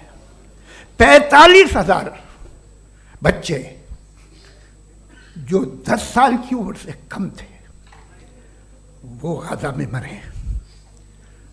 भूख से काला हांडी में बच्चे मरते हैं और डिप्थेरिया से मरते हैं। डिप्थेरिया अजीब मर्ज है, गले में जाली बनना शुरू होती है, बच्चा नीला हो जाता है, गरीब का बच्चा, इसलिए कि उपास इलाज नहीं। ये कादर मुतलक है जो चाहे कर दे। इससे आप दुआएं मांगते हैं हमारी ये काम कर दे वो कर दे, तो इसका मतलब डे टू डे लाइफ में वो इंटरफेयर करता है और ये देख रहा है वो। अगर वो वाकई भी है फॉर डिस्कशन सेक, तो मैं जब दुनिया देखता हूँ तो मेरे दिल में उसके लिए कोई इज्जत नहीं पैदा होती। ये क्या कर रहे हो तुम पूरे ऑल पावरफुल हो, ओमनीपोटेंट हो, ओमनी प्रेजेंट हो। तुम तो वहाँ गाजा में रहे होगे ना, तुम हर जगह हो। तुम देख रहे थे कि बच्चे की कैसे धज्जियाँ उड़ रही, तुम देख रहे थे। और तुम चाहते हो मैं तुम्हारी परस्तिश करूँगा, तुम हो भी। अरे यार, इससे अच्छे तो हमारे चीफ प्राइम मिनिस्टर हैं, कुछ तो ख्याल करते हैं। कमाल है। आप किसकी इबादत कर रहे हैं? अगर वो है भी, ये दुनिया नाइंसाफी से, जुल्म से, जबर से, तशद्दुद से भरी हुई। और आप ये मत कहिएगा कि वो देख रहा है और वो बताएगा एक दिन। अगर वो देख रहा है और इंटरफेयर नहीं करता तो आप दुआ क्यों मांगते? आप कहते हैं मेरा ये काम करा दे, इसके मतलब है वो दखल दे सकता है, वो आपको नौकरी दिलवा सकता है, भले दूसरे आदमी को न मिले, मगर आपका काम कर देगा चूंकि आपने दुआ मांगी है। तो जब वो आपको नौकरी दिला सकता है, लड़की की शादी कर सकता है, बेटे को ग्रीन कार्ड दिलवा सकता है, तो कम से कम ये जो मर रहे हैं बच्चे, इनको रोक दे, कुछ तो करे। मुझे तो दुनिया में, इस दुनिया का कोई मालिक है, इसका ओमनीपोटेंट कोई रूलर है, और ये दुनिया ऐसी चल रही है।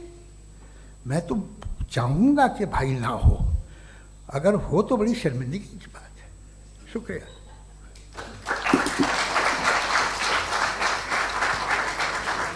देवियों और सज्जनों, इस बहस के 2 राउंड और 2 रिबटल पूरे हो चुके हैं।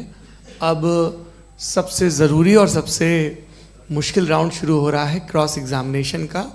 अब इन विद्वानों की सज्जनता की एक परख भी होगी, और वक्त हमने 16 मिनट का तय किया है।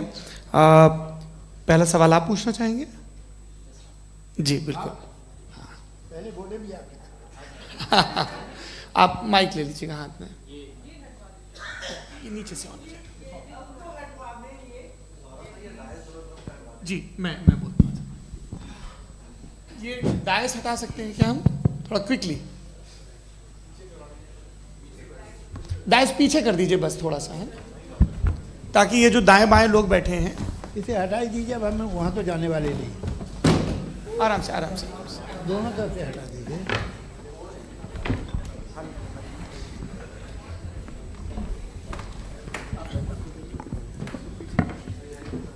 इस बीच आप लोग भी अपने अपने सवाल तैयार कर लें। ये ध्यान रखेंगे कि मैं यहाँ से सवाल लूँगा, आप लोगों को अपना हाथ ऊपर करना है, अपना नाम बताना है और अधिकतम 3 वाक्यों में अपना सवाल पूरा करना है। कई लोग सवाल की जगह भाषण देने लगते हैं, उससे आज बचना है। जी मुफ्ती साहब, पहला सवाल आपका, 16 मिनट हैं, हम दोनों लोगों के सवाल लेंगे। जी जी बहुत शुक्रिया। आपकी जो अभी बात हुई बहुत अहम थी, मैं इसको चाहूँगा कि आगे डिस्कस करूँ, लेकिन चूँकि अभी ये वो सेगमेंट है क्रॉस एग्जामिनेशन, तो सबसे पहला सवाल आपसे ये है कि जो मैं इतनी देर से कॉन्टिंजेंसी आर्ग्यूमेंट आपको बता रहा था, ये अकल से ही बता रहा था हजरत, आप ये बताएं कि आप इन्फिनिट रिग्रेस ऑफ कॉजेस को पॉसिबल मानते हैं या नेसेसरी बीइंग के एग्जिस्टेंस को सही समझते हैं? चूंकि 2 ही ऑप्शन हो सकता है, आप ये बताएं। देखिए, आपको मैं ईमानदारी से बात करूं, एक तो मैं कॉन्टिजेंसी वर्ड ठीक से समझता नहीं, और इस वक्त भी जो आपने अंग्रेजी के अल्फाज इस्तेमाल किए वो ज़रा थोड़े से मुझे डिफ़िकल्ट और कॉम्प्लिकेटेड लगे, तो आप ज़रा सिंपल ज़बान में सवाल कर सकते हैं? बिल्कुल कर सकता हूँ जी। यूनिवर्स की हर चीज़ कॉन्टिंजेंट होने का मतलब ये है कि वो अपने एग्जिस्टेंस में किसी के ऊपर डिपेंडेंट है। जो भी चीज़ डिपेंडेंट होगी वो चीज़ इंडिपेंडेंट नहीं हो सकती, तो उसका कोई ना कोई कॉज होगा। तो अब आप क्या समझते हैं कि ये इन्फिनिट रिग्रेस है, यानी कॉज पर कॉज, कॉज पर कॉज, कॉज पर कॉज, और कभी कोई यानी ये एंडलेसली चलता रहा? क्योंकि अगर ऐसा होगा तो हम तो एग्जिस्टेंस में आते ही नहीं, लॉजिकली ये मुत्तफक अलैह चीज़ है, मुत्तफक अलैह अग्रीड अपॉन। ओके, इस पे हमने एग्री किया था कि मुश्किल शब्द आएगा तो अर्थ बताना पड़ेगा। तो इन्फिनिट रिग्रेस तो पॉसिबल नहीं है, तो कहीं ना कहीं आपको रुकना पड़ेगा ऐसे नेसेसरी बीइंग पर। नहीं, कोई ज़रूरत नहीं रुकने की। किसने कहा आप रुकना पड़ेगा? आप रुकते हैं खुदा पे, आप नहीं रुकते। आप कहते हैं वो हमेशा से, जब उस वक्त से है जब वक्त नहीं था। आप कहाँ रुकते हैं कि अब हुआ था वो?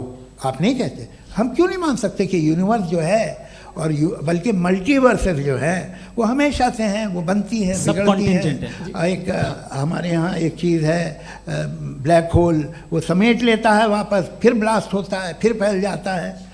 और इसमें हमारी तो खैर कोई औकात ही नहीं है इंसान की। एक छोटे से ज़र्रे पे हम 50-60 साल की उम्र रखते हैं, जो करोड़ों अरबों साल की कायनात है उसमें, और पैदा भी नहायत ही बेहुदा वजह से हुए थे। तो इसमें ये सोचना कि इसकी वजूहात और ये क्यों है, ये डिपेंडेंट है, ये हम देख रहे हैं, क्या मालूम। आप सोचिए कि ये जो फैल रही है कायनात, ये कहाँ फैल रही है, ये कहाँ जा रही है, और ये फैल क्यों रही है? अरे बना ली थी तुमने, रुको भैया, काफ़ी है। ये फैल क्यों रही है? ये और कौन सी कायनात जिसे मैं दूरबीन से देखता हूँ तो 2 बिलियन लाइट ईयर पे है, उससे मेरा कोई वास्ता ही नहीं है। 2 बिलियन ईयर यानी अगर मैं 80,000 माइल्स पर सेकेंड से चलूँ तो 20 करोड़ साल में वहाँ पहुँच जाऊँगा। इसकी ज़रूरत क्या थी? ये दुनिया, ये कायनात तो इंसान अशरफुल मखलूक़ात के लिए बनाई गई ना। तो ये सब ये टर्म समझ में नहीं आया, इसमें कोई ख़ास समझने वाली बात थी भी नहीं। ये जो अल्टीमेट कहा यह जाता है कि ये जो पूरी यूनिवर्स है, ये जो दुनिया है, ये इंसान के लिए बनाई गई। अच्छा, ये सब इंसान के लिए। क्यों साहब, सही है ना? बिल्कुल, लेकिन इसका ये मतलब नहीं कि किसी चीज के पीछे रीजन आपको नहीं पता तो रीजन नहीं है, इसे कहते हैं नहीं, मुझे नहीं पता, लेकिन मेरी जिम्मेदारी नहीं है। वो बिल्कुल सही कहा था उसने, बर्टन रसल ने, आपने उसे मजाक में टाल दिया कि भाई आप एक दावा कर रहे हैं, मैं क्यों कहूं कि ये गलत है दावा? आप प्रूफ कीजिए, मेरे पे जिम्मेदारी ही नहीं है, मैंने थोड़ी कहा है। आप प्रूफ कीजिए कि ये सही है। आप आर्ग्यूमेंट ऑफ कंटिंजेंसी का जवाब ही नहीं दे रहे हैं। पूछना चाहेंगे? आप सवाल पूछना चाहेंगे मुफ्ती साहब से? क्योंकि ये क्रॉस एग्जामिनेशन का दौर है। आप जैसे पहले बोल रहे थे फेथ को लेके कुछ, मैं ये पूछना चाहूँगा कि खुदा ने जो भी रेवलेशन किए हैं, एक मज़हब के नहीं बहुत से मज़हबों में किए हैं, अलग अलग रेवलेशन है। कहीं कुछ एक बातें हैं, कॉन्ट्रडिक्शन भी है आपस में, कहीं कुछ आप कर सकते हैं, कहीं कुछ नहीं कर सकते। ऐसा नहीं है कि सबकी कोड ऑफ मॉरल एक है। तो ये किस्सा क्या है?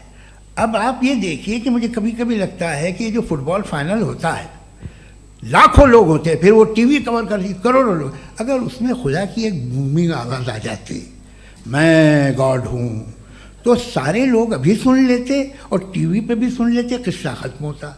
ये इतनी राजदारी क्या है कि तुम सामने कुछ तो सबूत दे दो हमें सॉलिड। ये कह साहब ये यूनिवर्स कैसे बनी, इससे मसला क्या हल होगा? मैं पूछूंगा आपसे खुदा कैसे बना? क्यों नहीं पूछूंगा कैसे बना? बल्कि वो तो कायनात से कहीं ज़्यादा इंटेलिजेंट है, कायनात से कहीं ज़्यादा कॉम्प्लेक्स। जी वो हमेशा से है, आप कहेंगे मैं मान लूँगा। अच्छा, दोयम वो कादिर मुतलक, यानी कादिर मुतलक का मतलब ओमनीपोटेंट, वो जो चाहे कर सकता है। आपको नौकरी दिलवा सकता है, आपकी अच्छी जगह शादी करवा सकता है, आपके पड़ोसी का मुकदमा हरवा सकता है, आपको जिता सकता है, सब काम करता है। थोड़ा सा माइक क्लोज जी। वो इस दुनिया को चला कैसे रहा है? ये दुनिया कैसे चल रही है? आपको इस पर हैरत नहीं होती?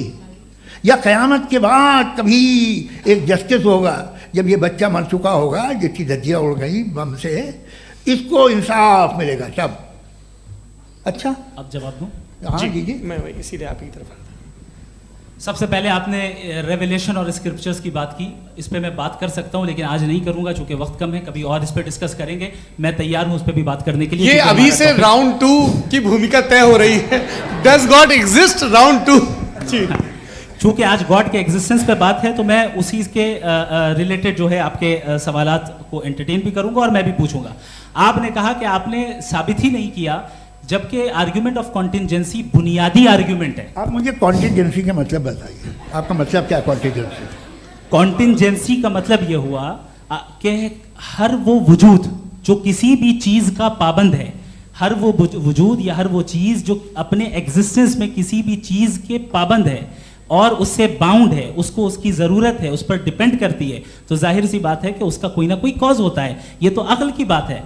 ये आप रीजनिंग की बात करते हैं, मैं वही कर रहा हूं। दूसरी चीज, आपने ये बात कही कि इतने बिलियन लाइट ईयर्स दूर है, उसका मेरा क्या लेना देना। फिर मेरे ख्याल से आपको ये नहीं कहना चाहिए I think therefore I am an atheist. आपको सोचना चाहिए, सिर्फ आप एक लिमिटेड दायरे में रहकर नहीं सोचें बल्कि बाहर निकलकर सोचें। आपने तीसरा सवाल किया, आपने 2-3 सवाल एक साथ। ऐसी बातें ना कीजिए, कुछ लोगों को इतराज हो जाएगा आप पे कि आप कुछ भी सोचिए। ये इजाज़त आपको है नहीं, मुझे है।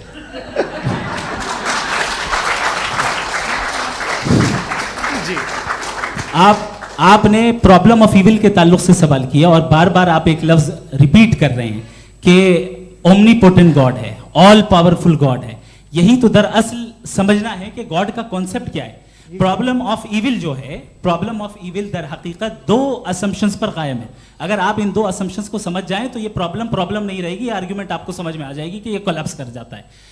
पॉइंट नंबर 1, यानी जो आपका सबसे पहला फॉल्स असम्पशन है कि गॉड मर्सीफुल है, ओमनीपोटेंट है, दुनिया में जुल्म हो रहा है।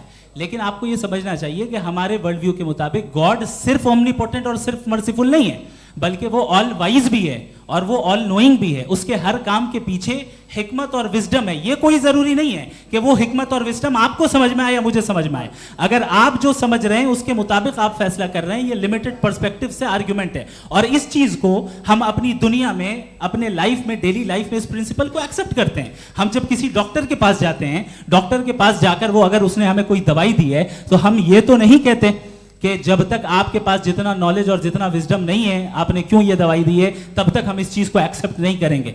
नहीं कहते, हम उसकी अथॉरिटी को तस्लीम करते हैं। क्यों? क्योंकि उसकी हम जानते हैं कि वो नॉलेजेबल है, वो विजडम वाला है, हमसे ज्यादा नॉलेज और हमसे ज्यादा विजडम है। बताएं सर। नहीं, डॉक्टर में और खुदा में बड़ा डिफरेंस है। डॉक्टर पढ़ा लिखा होता है, एक तो मैं उसकी बात सुनूंगा।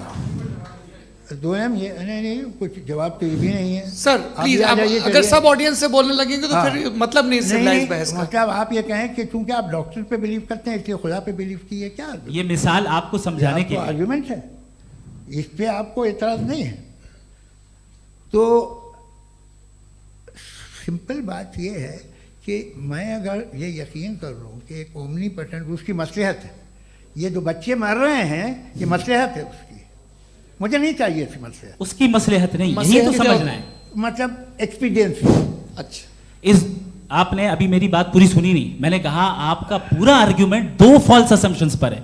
एक फॉल्स असम्पशन मैंने बता दिया, दूसरा फॉल्स असम्पशन ये है कि इस दुनिया में इविल के होने का कोई गुड रीजन नहीं है, जबकि हमारे पास बाज रीजंस मौजूद हैं, हमारे पास बाज वजूहात मौजूद हैं। अगर इस दुनिया में इविल ना हो तो आप गुड को डिफाइन कैसे करेंगे? अगर जुल्म ना हो आप इंसाफ को समझेंगे कैसे? अगर तारीकी ना हो तो आप लाइट को समझेंगे कैसे? बहुत अच्छे। अभी और सुन लें, अभी और बाकी है। ये तो बात बहुत पसंद आई साहब मुझे कि जब तक रेप ना हो तब तक औरतों की इज्जत का ख्याल आपने मेरा जवाब पूरा सुना ही नहीं। जब तक के बच्चों का कत्ल ना किया जाए तब तक आपको बच्चों की मासूमियत की इज्जत। आपने पूरा जवाब सुना ही नहीं। क्या बात है, क्या आपने नुक्ता निकाला? आपने पूरा जवाब सुना ही नहीं। आप सुन लें, मेरी बात सुन लें। ये मैंने आपको एक चीज बताई। दूसरी चीज, इस दुनिया में हम आए हैं टेस्ट के लिए, हमारा टेस्ट हो रहा है और हर इंसान का अलग अलग अंदाज में टेस्ट होता है। और इस दुनिया में अगर इविल मौजूद है तो वो इविल जरिया है हमारे अंदर ह्यूमन नोबल क्वालिटीज को डेवलप करने का और अलग अलग फील्ड में प्रोग्रेस करने का। और अगर हमारे अंदर और इस दुनिया में इविल नहीं होता तो बताइए टेस्ट का मतलब क्या होता? अगर मैं अपने स्टूडेंट को एमसीक्यूज दूं और उसमें सिर्फ राइट आंसर लिख कर दे दूं और कहूं तुम्हारा टेस्ट हो गया, ये मीनिंगलेस है। इस दुनिया में अगर हम टेस्ट के लिए आए हैं तो जाहिर है गुड एंड इविल दोनों मौजूद है। तो अगर गुड एंड इविल दोनों मौजूद है तो ये इविल भी खुदा का बनाया हुआ है? जी हाँ, खुदा का बनाया हुआ है। लेकिन अच्छा, चलो अच्छी बात। जी बिल्कुल, तो बिल्कुल खुदा ने बनाया। अभी तो ये है कि जो मेजॉरिटी है दुनिया में वो इविल है, तो ये खुदा एक्चुअली इविल के साइड पे लग रहा है मुझे। बिल्कुल भी नहीं, मैं बताता हूं। मेजॉरिटी में तो वो है। क्या बात कर रहे हैं भाई आप? कोई भी जो मुंसिफ होगा, चाहे आपका अपना घर हो जिसके आप सबसे बड़े हैं, चाहे आपकी ऑर्गेनाइजेशन हो जो आप चलाते हैं, वहां पर आप इविल रखेंगे साबित करने को कि बाकी लोग शरीफ हैं? मेरी बात सुन, क्या ये आर्ग्यूमेंट ही गलत है? अगर कि जब तक के कोई इविल नहीं होगा तब तक के शरीफ आदमी शरीफ नहीं लगेगा। अगर एग्जामिनर गलत ऑप्शन दे रहा है तो एग्जामिनर इविल नहीं हो गया, जो गलत ऑप्शन को सेलेक्ट कर रहा है वो फेल होगा। क्रिएटर ने इविल को बनाया है लेकिन वो इविल नहीं है। अच्छा सुनिए मेरी बात, let me complete sir. Creator ने इविल को बनाया है टेस्ट के लिए, वो इविल नहीं है। इविल वो होगा जो उसे इख्तियार करेगा। छुरी को बनाने वाला गलत नहीं होता है, छुरी का गलत इस्तेमाल करने वाला गलत होता है। रेप को कैसे गलत इस्तेमाल करते हैं? रेप इंसान के फ्री विल का नतीजा है। ये रेप कैसे गलत इस्तेमाल होता है, ये मुझे अब सुन लें, अब सुन लें। गलत इस्तेमाल होता है। हाँ मैं बता रहा हूँ ना, कैसे गलत मैं बता रहा हूँ जी। कि जो इविल इस दुनिया में मौजूद है उसके कई सारे तरीके हैं। एक तरीका इंसान का अपना फ्री विल है। अब अगर कोई रेपिस्ट रेप कर रहा है तो इसका गॉड का कसूर नहीं है, वो अपने फ्री विल का गलत इस्तेमाल कर रहा है, उसको सजा मिलनी चाहिए। अच्छा। और उसी के लिए जहन्नम बनाई गई है। ये फ्री विल का भी बड़ा चक्कर। आप जब कोई बुरा काम करते हैं या कोई बुराई होती है तो ये कहा जाता है कि ये फ्री विल है। 7 billion free wills are moving on this planet. 7 billion free will. और एक आदमी अपनी फ्री विल से मुझे कत्ल कर दे तो मैं खुदा की मर्जी से मरा हूँ कि इसकी फ्री विल की वजह से? मेरी मौत खुदा के हाथ है या ये फ्री विल वाले के हाथ है? खुदा ने फ्री विल का निजाम बनाया है और उस निजाम का गलत इस्तेमाल करके कोई आपको मार रहा है, इस्तेमाल करके मेरा कत्ल कर देता है। अब मेरी मौत का जिम्मेदार कौन है? वो इंसान जिम्मेदार है। वो इंसान। जी। तो ये कहना कि और उसको सजा मिलेगी। तो अब आप आगे चलिए कि ये तय करना कि अल्लाह ही या खुदा, सॉरी अल्लाह ने, खुदा ही जिंदगी देता है, खुदा ही मौत देता है, ये गलत है। बिल्कुल गलत नहीं है। हाँ, नहीं, निजाम उसी ने बनाया फ्री विल का। निजाम मौत और हयात को उसी ने बनाया। You are contradicting yourself. अभी आपने कहा कि एक आदमी ने फ्री विल से आपको मार दिया, इसमें उसे फ्री विल दी गई थी, उसने गलत इस्तेमाल किया। 7 billion free wills are moving on this planet और आप चाह रहे हैं कि मैं सिर्फ खुदा का ध्यान करूं। ये 7 बिलियन फ्री विल्स को मुझे लुक आफ्टर करना पड़ेगा कि नहीं? ये तो तबाहियां कर रही हैं और तबाहियां ज़्यादा हो रही हैं। बिल्कुल। तो अगर आप बताएं अगर खुदा नहीं है फॉर एग्जाम्पल, तो आप इविल को कैसे डिसाइड करेंगे? यानी how can you define evil objectively without God? देखिए, दुनिया में 2 तरह के जानवर हैं। एक जो अकेले रहते हैं जंगल में और एक जो ग्रुप्स में रहते हैं। ग्रुप में जो भी रहेगा, चाहे वो आपका फाउंडेशन हो, चाहे कोई क्लब हो, चाहे कोई पॉलिटिकल पार्टी हो, चाहे कोई यूनिट हो, उसमें आपको इंटरैक्ट करने के रूल बनाने पड़ेंगे। यानी लोग तय करेंगे। लोग तय करेंगे। अगर लोगों ने ये तय किया कि किसी का रेप करना सही है, आप जस्टिफाई करेंगे? नहीं, आपका फाउंडेशन तो ये हो गया ना कि लोग ही विल डिसाइड करेंगे। नहीं, अरे दुनिया में ऐसे ग्रुप्स हैं जो रेप को जायज़ मानते हैं सर्टेन हालात में। मैं डिटेल में नहीं जानूंगा, आप भी जानते हैं। ये जो आईसिस वाले थे, इन्होंने क्या किया था, तो उन्होंने क्या किया उसका खुदा से कोई ताल्लुक नहीं है सर। मैंने सिंपल सवाल किया कि इविल को आप डिफाइन करते कैसे हैं? आइए वापस आइए जी। आप साथ में तभी रह सकते हैं जब कुछ आप ऐसे उसूल डेवलप करें जिसमें हर एक का बेसिक तहफ़्फ़ुज़, हर एक का बेसिक राइट हो और हर एक को कोई आराम मिले। यही तरीक़ा है किसी भी ऑर्गेनाइजेशन जिसमें एक से ज़्यादा लोग हैं और वो ऐसे चलती है ज़िंदगी। उसमें अगर आप गड़बड़ करेंगे तो तबाही होगी, नुकसान होगा, बर्बादियाँ आएंगी। और अगर उसमें आप घर ले लीजिए ना, एक हस्बैंड है, एक वाइफ है, बच्चे हैं, वालदा भी हैं, 2 बहनें भी हैं, एक भाई भी है। अब इसमें कोई निज़ाम आपको चाहिए साथ में रहने का, और एक दूसरे पे भरोसा रहे, एक दूसरे के बहीख्वाह हों, एक दूसरे की मदद करें, ऐसी जिंदगी। सर आपकी बात आ गई। आप ये कह रहे हैं कि लोग डिसाइड करेंगे क्या सही है क्या गलत है, यही है? मेजॉरिटी डिसाइड करेगी क्या सही है क्या गलत है? अरे भाई बिल्कुल। मेजॉरिटी अगर ये कहे कि नाजी जर्मनी के साथ जिस तरह मेजॉरिटी थी कि जेनोसाइड करना सही है, आप जस्टिफाई करेंगे? उस वक्त आपका ये सवाल सिर्फ उसके बाद क्लोजिंग। हाँ, उस वक्त प्लेनेट पे जो लोग थे, उनमें कितने लोग हिटलर को सही समझते? अच्छा, प्लेनेट की मेजॉरिटी तय करेगी, सोसाइटी की नहीं। प्लेनेट की मेजॉरिटी गॉड के एग्जिस्टेंस को सही मानती है, आप क्यों नहीं मानते?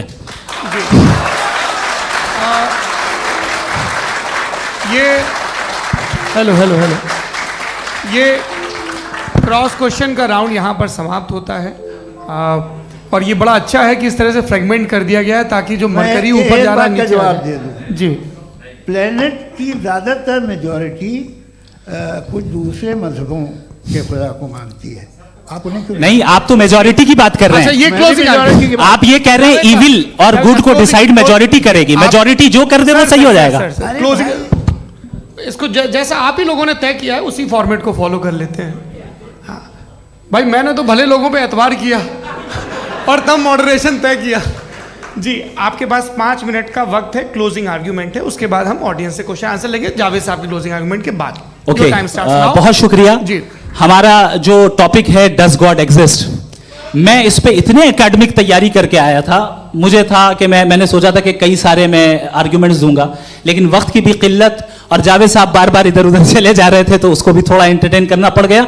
डज गॉड एग्जिस्ट पे मैं एक ही आर्ग्यूमेंट दे पाया, आर्ग्यूमेंट्स बहुत हैं और डेफिनेटिव आर्ग्यूमेंट्स हैं, और मेरे आर्ग्यूमेंट को किसी एक राउंड में भी इन्होंने एंटरटेन नहीं किया और रेफ्यूट नहीं किया, एक राउंड में भी नहीं, एक राउंड में भी नहीं, और ना ही अभी आपका क्लोजिंग आर्गुमेंट आएगा, नहीं वो बता देना। Argument of contingency sir.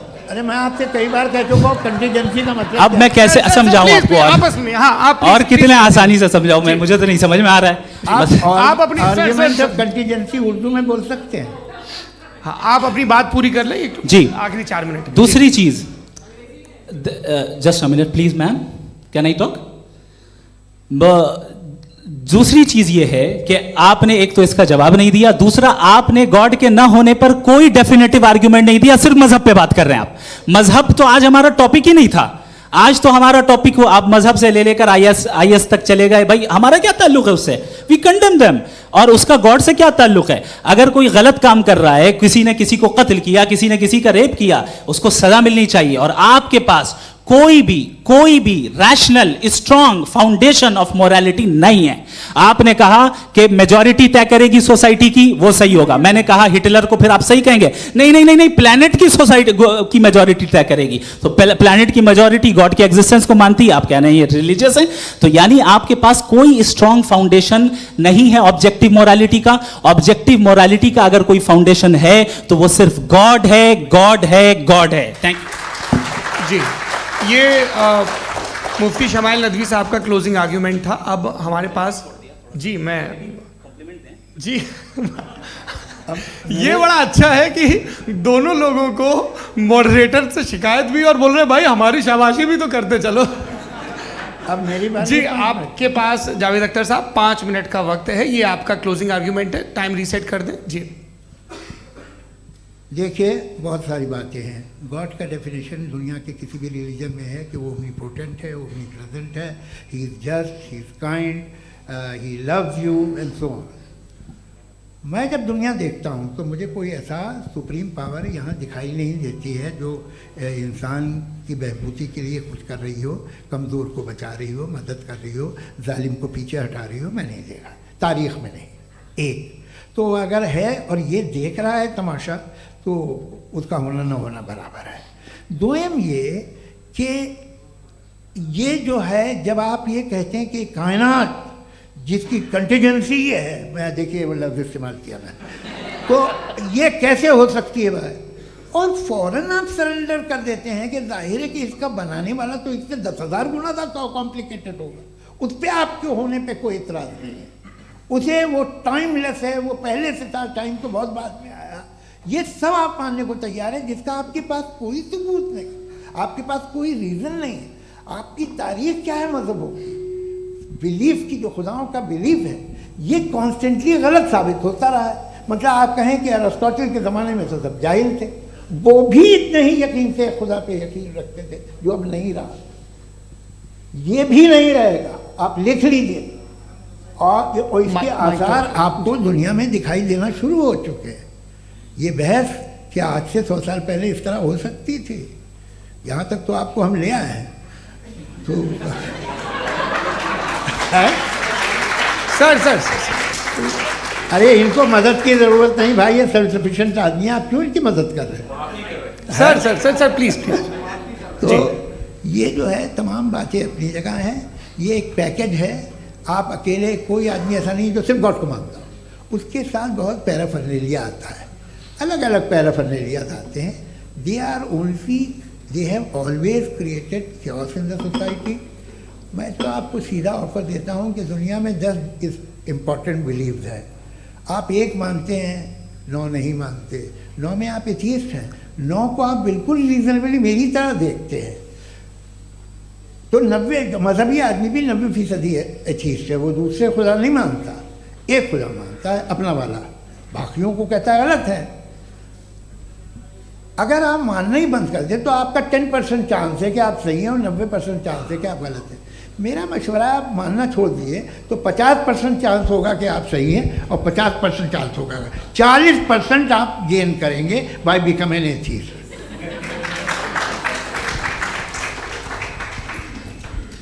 ये एक फरसूदा ख्याल है, ये ख़त्म हो रहा है। हो सकता है मेरी ज़िंदगी में ना हो, लेकिन ये हो जाएगा। जो बातें ये इनको आप मेटाफिज़िकल ये वो ऐसे रिस्पेक्टेबल टर्म दे दिए, ये तो उन लोग के हैं जिन्हें ना फिज़िक्स मालूम थी ना मेटा मालूम था, ये उन्होंने आपको दिए हैं। जी बहुत शुक्रिया आप दोनों लोगों का। और अब इस बातचीत का आखिरी राउंड शुरू होगा, डज गॉड एग्जिस्ट की ये बहस मुफ्ती शमाइल नदवी और जावेद अख्तर साहब के बीच। आप लोग अपने अपने हाथ ऊपर करेंगे, मैं यहाँ से तय करूँगा। और माइक हमारे पास है क्या? एक ही माइक है ऑडियंस के लिए? 2 माइक है, एक इस तरफ एक इस तरफ, ठीक है। तो जी सबसे पहले हमारी सहयोगी हैं मारिया शकील जी, पूछिए सवाल। थोड़ा सा रुकेंगे ताकि कैमरे का फ्रेम आप पर आ जाए, आपकी तो प्रैक्टिस है टीवी की। जी नदवी साहब, मैं खुदा को मानती हूँ, पहले मैं इसी प्रमाइस से शुरू कर रही हूँ और ये बता रही हूँ आपको, मैं मानती हूँ, लेकिन कुछ सवाल हैं जो जावेद साहब ने उठाया, उसका जवाब आपको देना चाहिए। पहला सवाल ये कि गज़ा में सालों से छोटे बच्चे मर रहे हैं, वो उनको अगर खुदा मर्सीफुल है, हम मानते हैं कि अल्लाह ताला में बहुत ताकत है, तो वो बच्चे क्यों मर रहे हैं? दूसरी बात ये कि अगर कंटिजेंसी की जो आप बात करते हैं, पूरे मुस्लिम ममालिक मिल कर के भी उन गज़ा के बच्चों को क्यों नहीं बचा पा रहे हैं? क्योंकि अगर वो चाहते, क्योंकि अल्लाह ताला उन पर हुकूमत करते हैं, सब पर हुकूमत करते हैं, तो वो उनको क्यों नहीं बचा? जी थैंक यू वेरी मच। बहुत अच्छा किया आपने इस चीज़ को जिक्र कर दिया, मैं इसको और अच्छे से एक्सप्लेन करने की कोशिश करता हूँ। देखें, जहाँ तक आपने कहा कि गज़ा के बच्चों को मारा जा रहा है, देखें 2 वर्ल्ड व्यू है, एक एथीस्टिक वर्ल्ड व्यू, एक थीस्टिक वर्ल्ड व्यू है। बच्चे मर रहे हैं दोनों वर्ल्ड व्यू में, लेकिन हमारा वर्ल्ड व्यू कह रहा है कि रिकॉम्पेंस है, ये कह रहे हैं कि उनका मरना बेकार जाने वाला है, कोई उसका रिकॉम्पेंस नहीं है, चूंकि इनके यहाँ आखिरत और अल्लाह का कोई तसव्वुर या गॉड का कोई तसव्वुर नहीं है। आपने ये सवाल किया कि गॉड मर्सीफुल है, क्यों नहीं रोकता? ये मैंने बताया कि ये मिसकंसेप्शन है लोगों के दरमियान कि गॉड को सिर्फ मर्सीफुल और ओमनीपोटेंट समझते हैं। गॉड के सिर्फ यही 2 एट्रीब्यूट्स नहीं हैं, गॉड के कई सारे एट्रीब्यूट्स हैं, उनमें से अल हकीम भी है, उनमें से ऑल वाइज भी है, ऑल नोइंग भी है। लिहाजा अगर इस दुनिया में किसी को तकलीफ आ रही है और गॉड उसको नहीं रोक रहा है, वो इसलिए नहीं रोक रहा है चूंकि इंसानों को फ्री विल दिया गया है। ठीक इसी तरीके से अगर एक डॉक्टर किसी छोटे बच्चे को इंजेक्शन लगा रहा है, उसे तकलीफ पहुंच रही है, उसके लिमिटेड पर्सपेक्टिव के एतबार से यह गलत हो रहा है और डॉक्टर बुरा है। लेकिन जब आप ब्रॉडर पिक्चर को देखेंगी, आपके और हमारे पास सिर्फ एक पिक्सल है, हमें इतना नजर आ रहा है कि गजा में कत्ल हो रहा है, लेकिन इसके पीछे कितना रिकॉम्पेंस उनको मिलने वाला है, पूरा पिक्चर गॉड के पास है। तो एक पिक्सल से आप पूरे पिक्चर को कभी भी जज नहीं कर सकती। आप इसमें कुछ जोड़ना चाहेंगे? आपको कुछ बोलना है इसमें? भैया आपने बहुत अच्छा जस्टिफिकेशन दिया, या आप वो जो वहाँ के प्राइम मिनिस्टर इजराइल के उन्हें भेजिए, वो बहुत खुश होंगे। आप जस्टिफिकेशन दे देना कि अगर गॉड नहीं है तो बच्चे क्यों मर रहे हैं, आप बताएं। वो ये सवाल पूछ रहे हैं कि अगर आप ईश्वर का अस्तित्व नहीं मानते हैं तो उन बच्चों की मौत को आप कैसे इंटरप्रेट करते हैं?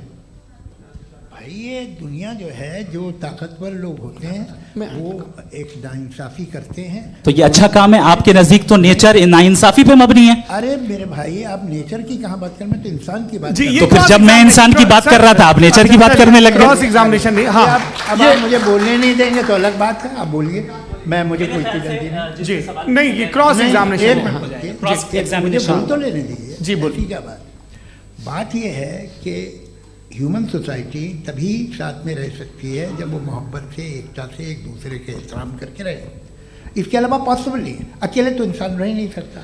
वहाँ पर कुछ लोग हैं जो फाउल करते हैं, वो फाउल हमेशा से तारीख में होता आया है। आज ये हो रहा है, जो हो रहा है बहुत बुरा हो रहा है, बहुत जालिमाना है, बहुत जाबराना है। उसको आप कहें कि ये बच्चों को कॉम्पनसेशन मिल जाएगा या इसकी इंजेक्शन है, इंजेक्शन तो हेल्थ के लिए दिया जाता है। आप ये कह रहे हैं कि ये बच्चों की जो धज्जियाँ उड़ रही हैं ये इंजेक्शन है, ये टेस्ट है, ये टेस्ट है, और उस टेस्ट में उनको ऐसा रिकॉम्पेंस मिलेगा जो आपके तसव्वुर के बाहर है। ये आप 3 बरस के बच्चे को बारूद से उड़ा के टेस्ट ले रहे हैं? वाह, वो नहीं ले रहा है, खुदा नहीं उड़ा रहा है, इजराइल उड़ा रहा है जी। ये तो उसको कंडेम अगला करें। सवाल लेते हैं, अगला सवाल लेते हैं प्रोफेसर पुरुषोत्तम अग्रवाल। मुफ्ती साहब, एक निवेदन आपसे है कि कम से कम थोड़ा सा माइक क्लोज एक रिलीजियस और फिलोसफिकल कर मैं प्लीज। एक रिलीजियस और फिलोसफिकल ट्रेडिशन है जो ब्रह्मांड को यानी यूनिवर्स को ही अंतिम मानती है। सर्वम खलु इदम ब्रह्मम, this is Chandogya Upanishad, and it completely rules out the existence और नेसेसिटी, आपके शब्दों में necessity of a creator. The creation itself is the creator. तो एक मिनट प्लीज। दूसरा जो सवाल आपने अभी जो आप बार बार कह रहे हैं कि भगवान विद्वान भी है, वाइज, सब जानने वाला, तो अगर विजडम में दुनिया भर के पापों और अत्याचारों को बर्दाश्त करना शामिल है, तो फिर इसका मतलब ये हुआ कि अगर मैं फ्री विल से उसको अपोज करता हूं तो ईश्वर की विजडम और मेरी फ्री विल में कॉन्ट्राडिक्शन है।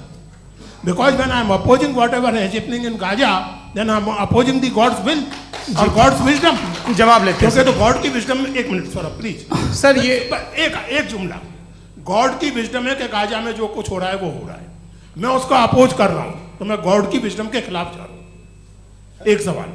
दूसरा ये नहीं, आपने 2 ऑलरेडी। सर आप और सवाल कर लें, लेकिन मुझे 2 जवाब दे सर, दीजिए। पहले आपने ये कहा, सुनिए मेरी बात सुनिए। भाई, इजराइल के गॉड के मुताबिक तुम्हारा ठीक हो रहा है ना? नहीं हो रहा है, ठीक नहीं हो रहा है, मैं बता रहा हूँ क्या हो रहा है। आप तशरीफ रखिए, मैं बता रहा हूँ क्या हो रहा है। Let me complete please. एक सेकंड गाइस, एक सेकंड। ये देखिए, ऐसा है कि ये सब बड़ा आपस में विचार विमर्श के बाद ये तय हुआ था कि कुछ नियम बना लिए जाएं ताकि एक टाइम बाउंड बातचीत चले। और भाई साहब, आप बड़ा जरूरी काम कर रहे हैं, लेकिन कैमरे के फ्रेम में आके उस काम को गड़बड़ कर दे रहे हैं। ठीक है गुरु, अब मेरे को कहीं का गुस्सा कहीं निकालना था, सॉरी। नहीं, कोई गुस्सा नहीं है जी। तो प्रोफेसर ने सवाल पूछे, आप उनके जवाब दें, और थोड़ा ये सब लोग थोड़ा ख्याल रखें भाई, सवाल संक्षिप्त रखें जी। आपने 2 सवाल किए। सबसे पहला ये कहा कि हमारे पास ये कॉन्सेप्ट है कि ये यूनिवर्स खुद नेसेसरी बीइंग है, creation itself is the creator. How irrational is this कि मैं एग्जिस्ट करूंगा बाद में, लेकिन अभी एग्जिस्ट कर भी रहा हूं, यानी एक ही टाइम में एग्जिस्ट भी कर रहे हैं, नहीं भी कर रहे हैं। This is not true. दूसरी चीज, आपने कहा कि अगर इजराइल में, सॉरी माफ कीजिएगा, Israel doesn't exist, occupied Palestine में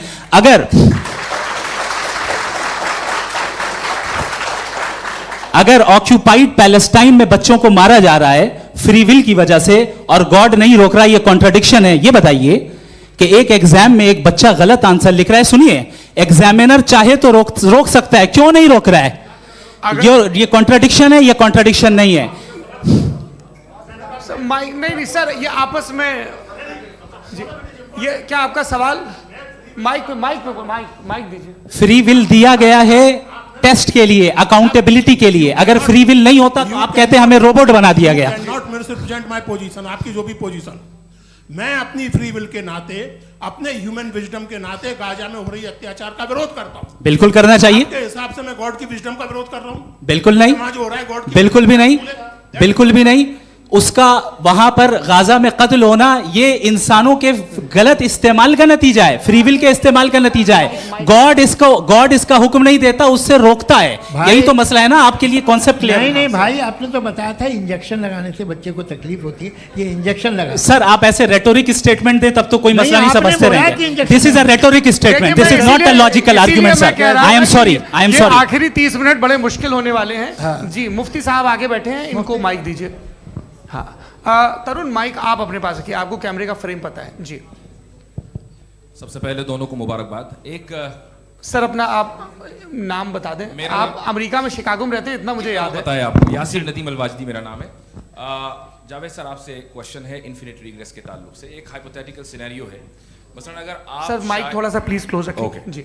अगर आप शायर इसलिए हैं कि आपके कोई उस्ताद शायर थे, और वो इसलिए शायर थे कि उनके कोई उस्ताद शायर थे, और इसी तरीके से हम माजी में पीछे चलते चलते चले जाएं और कहीं ना रुके, तो माफ कीजिएगा आप कभी शायर नहीं हो सकते। लेकिन आप शायर हैं, आपका शायर एग्जिस्ट करता है, इसका मतलब ये है कि आप कहीं ना कहीं रुके हैं। तो मेरा सवाल ये है कि क्या आप इन्फिनिट रिग्रेस ऑफ कॉजेस को लॉजिकल फैलेसी मानते हैं या नहीं मानते? हाँ या ना? मैं इन्हें लॉजिकल फैलेसी नहीं मानता हूँ, लेकिन मेरा प्रॉब्लम यह है कि जब मैं नहीं मानता हूँ तो I will continue with this logic जो फैलेसी नहीं हो। आप एक जगह रुक जाते हैं जाके, आप कहते हैं ये गेंद कैसे बनी, ये जजीरा कैसे बना, ये समंदर कैसे बना, ये ज़मीन कैसे बनी, और अचानक गॉड पे जाके आपको ब्रेक लग जाता है। एक बार आप सवाल नहीं करते कि भाई इनको बनाने वाला तो इनसे भी कॉम्प्लिकेटेड होगा, वो कैसे बना, उसके बारे में आपने इत्मीनान कर लिया, वो हमेशा से है। तो अगर आप उसे हमेशा से मानते हैं तो फिर ये मान लीजिए कि कायनात हमेशा से है, क्या तकलीफ है? फिर हम वजूद में नहीं आते जी हैं? हम मौजूद नहीं। अच्छा सर क्यों नहीं हो सकते? मैं बताऊंगा प्लीज प्लीज। जैसे मैंने मिसाल दी आपके शेर, आपका शेर कभी वजूद में ना आता अगर शायर इसी तरह चलते रहते हमेशा। जी माइक मेरे ख्याल से एक सेकंड। इन्फिनिट रिग्रेस का कॉन्सेप्ट क्लियर नहीं हो जी। पाया, ऐसे रहने दें, लेट्स मूव ऑन सर। ठीक है, हाँ थोड़ा सा मॉडरेटर का भी ख्याल रखें। नहीं आपने तो रखा है, आपने रखा है। यहाँ पे गौहर रजा साहब हैं, वो भी एक सवाल पूछना चाहते हैं। माइक नीचे से ऑन कर दिए, नीचे। पहले तो ये कह दूं कि मैं उन बच्चों से शर्मिंदा हूं जिनको गज़ा में कत्ल किया गया, क्योंकि हमारे होते हुए कत्ल किया गया। लेकिन उससे ज़्यादा शर्मिंदगी इस बात से हुई कि मुझे लगा कि मुफ्ती साहब उसको जस्टिफाई कर रहे हैं। बिल्कुल भी नहीं, आप बहुत ही गलत। मुझे लगा मैं गलत हो सकता हूं, बिल्कुल गलत। मैं सवाल पूछ रहा हूं, सवाल मैं देखिए, सवाल अगर पूछ रहा हूं। एक मैं जावेद भाई से डिसएग्री करता हूं। एक सेकंड देखिए, अगर देखिए ऐसा एक सेकंड आप सर वेट अरे आप कुछ मेरे पहले मुझे अपनी बात कह लेने दीजिए। अगर ऑडियंस तय करेगी तो फिर मॉडरेटर का मतलब नहीं। मेरा आप सबसे ये कहना है, ये बहस दो लोगों के बीच में है, एक तरफ मुफ्ती साहब, एक तरफ जावेद साहब। पिछले 1.5 घंटे से ये लोग अपने अपने तर्क रख रहे हैं। आपकी इनसे इत्तेफाकी हो सकती है, ना इत्तेफाकी हो सकती है। मेरे उस्ताद मुझे सिखा गए हैं कि मुखामुखम में असहमति की गुंजाइश बची रहनी चाहिए। अगर मैं आपकी बहुत इज्जत करता हूँ गौहर साहब, आपने जो कमाल की किताबें लिखी, साइंटिफिक टेम्परामेंट, लेकिन मेरी ये गुजारिश है आप सबसे कि यदि आप इन लोगों ने जो बोला उन पर टिप्पणियां करेंगे तो ना वक्त की पाबंदी रहेगी, ना वो अनुशासन। आप सवाल पूछ लें, उस सवाल में जो बात आ जाए वो आ जाए।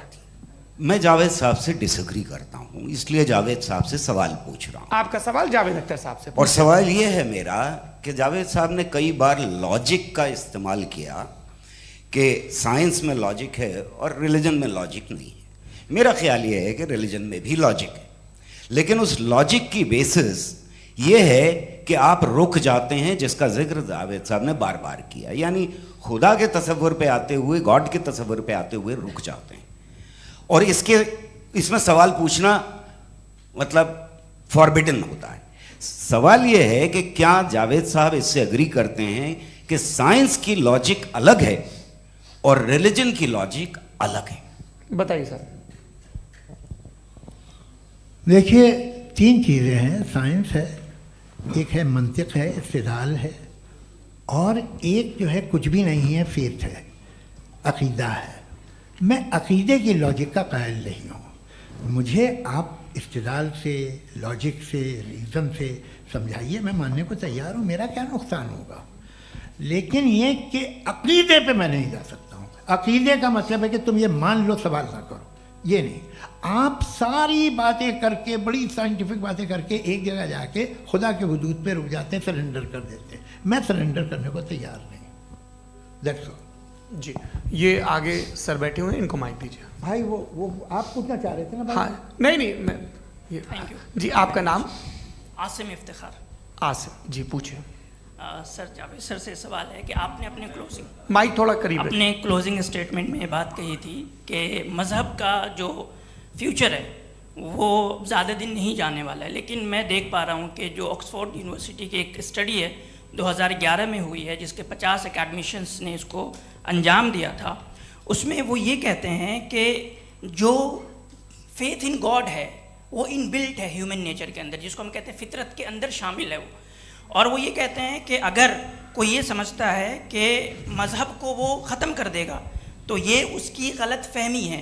तो आप इसके बारे में, इस स्टडीज़ के बारे में क्या कहते हैं? ठीक है, मैं उनसे एग्री नहीं करता हूँ। वो कौन से प्रोफेसर होंगे? ऐसा उनके क्या पास डेटा है, इन्होंने डेटा के बेस होगा। डेटा क्या हो सकता है? फ्यूचर का डेटा तो नहीं हो सकता ना उनके पास। प्रेजेंट का डेटा हो सकता है। डेटा आपने सुना 100 साल पहले का बाद का डेटा, मैंने तो नहीं सुना आज तक।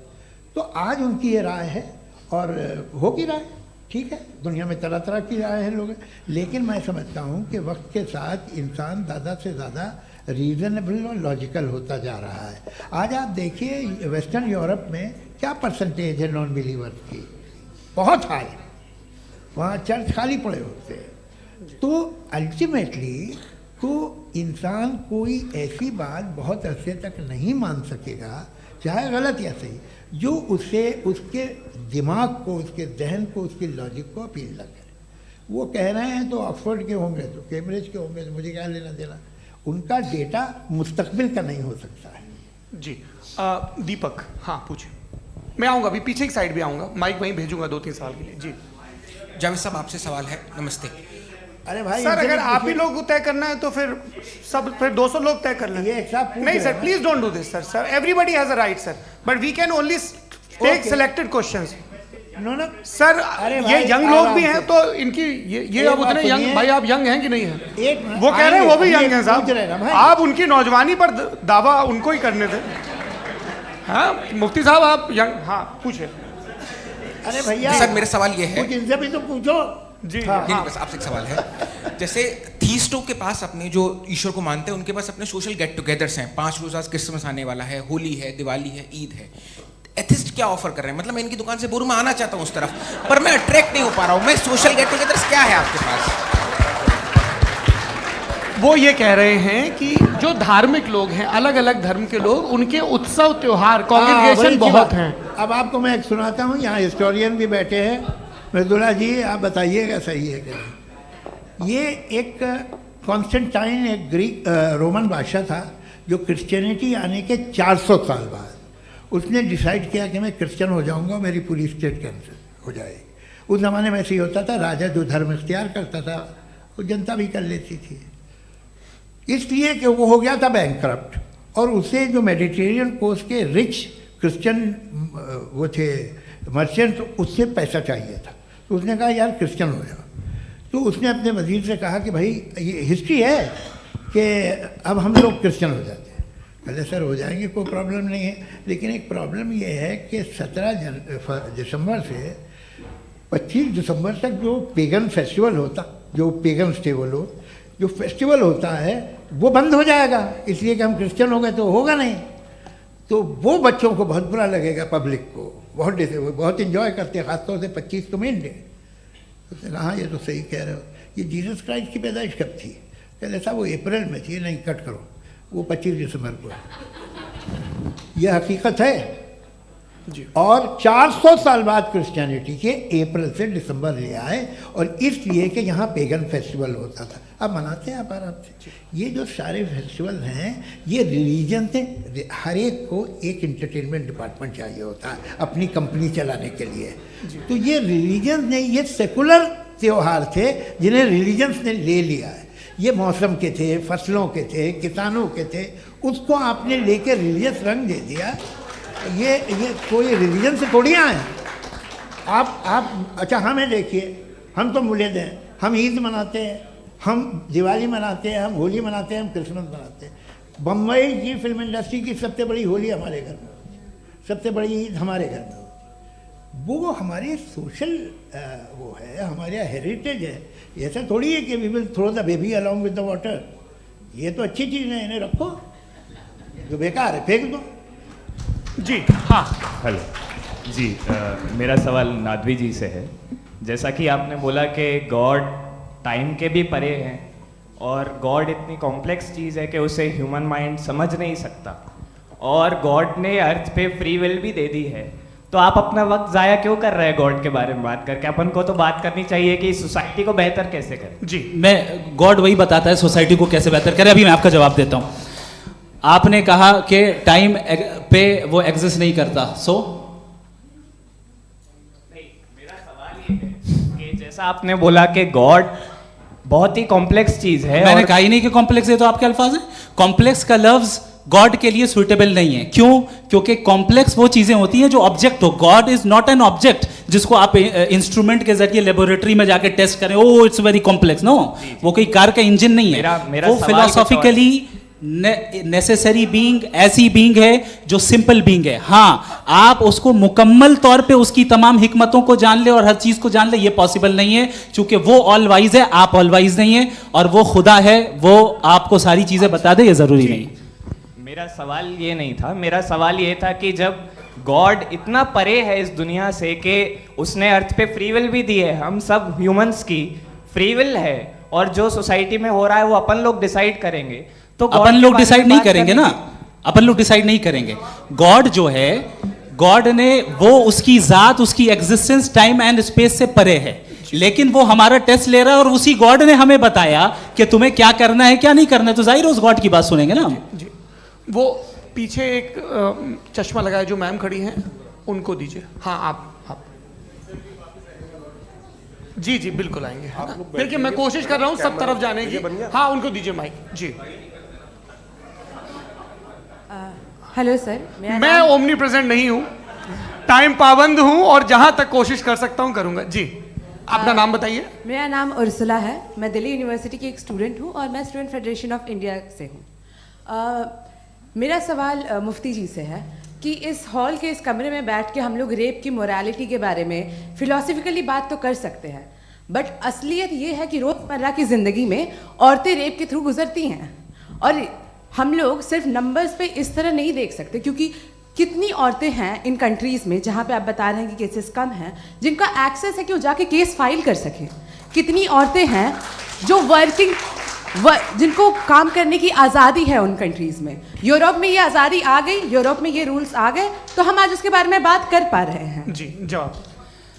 आपने ये कहा कि कमरे में बंद होकर हम लोग इस पर फिलोसफिकली बात कर सकते हैं, लेकिन हकीकत में क्या हो रहा है, वो ग्राउंड लेवल पे क्या हो रहा है, जो बहुत गलत हो रहा है, और वो सफ़र कर रही हैं। आई एग्री, बहुत गलत हो रहा है, और जो गलत हो रहा है उसको हमें रोकना है। और क्यों रोकना है, वो गलत क्यों है, हमारे पास इसका ऑब्जेक्टिव फाउंडेशन है, इनके पास उसका ऑब्जेक्टिव फाउंडेशन नहीं है। मैं ये कहना चाह रहा हूं कि जहां पे भी जुल्म हो रहा है, जहां पे भी औरत पे जुल्म हो रहा है, या उसकी इज्जत लूटी जा रही है, या उसे तकलीफ पहुंचाई जा रही है, और सिर्फ औरत नहीं, किसी इंसान के ऊपर भी जुल्म हो रहा है, तो उसके खिलाफ खड़ा होना, ये मॉरलिटी हमारे पास गॉड के पास से आई है। वरना जावेद साहब तो कह रहे हैं कि जो है मेजॉरिटी डिसाइड करेगी, तो मेजॉरिटी तो कभी भी बदल सकती है। क्या आप हाँ। ये थोड़ी सी आपको गलतफहमी है। मैं अगर मेरे जुमले से ये मतलब निकला या मैंने कहा, तो ये जुमला मैं वापस लेता हूँ, ये मेरा मतलब ही नहीं था कि मेजॉरिटी डिसाइड करेंगे। मेजॉरिटी डिसाइड करे तो दुनिया में बड़ी, वैसे आपने कहा था ये जुमला। अच्छा, हो मैं मान रहा हूँ, बाद में रिकैप कर लेंगे। अरे एक सेकंड मैं अपनी एक्सप्लेनेशन दे रहा हूँ। मुनासिब बात यह है कि हम सब के सब दिल में जानते हैं कि क्या अच्छा है क्या बुरा है, हमें पता है अच्छी तरह से। जो लोग बुरे काम करते हैं उन्हें भी मालूम अच्छा क्या है।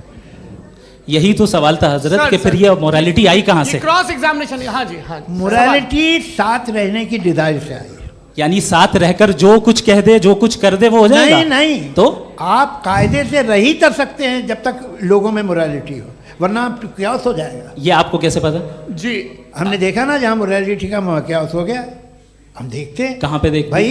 तो दुनिया में आप जो कह रहे हैं, आप कहीं पे अगर गलत हो रहा है इस बहस तो उसको आप देखिए, आप एपिस्टेमोलॉजी की बात कर रहे हैं, मैं ऑन्टोलॉजी की बात कर रहा हूं। मैं इस बहस के बाद आप दोनों लोगों को चाय पे होस्ट करूंगा, वहां पे क्रॉस एग्जामिनेशन कर लीजिएगा। अभी ऑडियंस का हक मार रहे हैं आप लोग भाई, सर जस्ट लोग हैं आप लोग। और ये भाई ये हाँ, उधर आएंगे, जी सर आएंगे। अच्छा सर, मेरा नाम लईकुर रहमान है और मैं अलीगढ़ मुस्लिम यूनिवर्सिटी का स्टूडेंट हूँ, और जहाँ तक मुझे पता है कि sir you are also product of Aligarh Muslim University. मैं भी उसी चमन का बुलबुल। हाँ सर, तो बहुत खुशी हुई मुझे जान करके कि मैं आपसे मिलूंगा। सवाल सर, मेरा सवाल यह है, सर सैयद अलैहि रहमा का नज़रिया यह था कि खुदा के वजूद को अक़ल के दायरे में रह कर के तलाश करना, न कि पूरी तौर से उसका इनकार कर देना।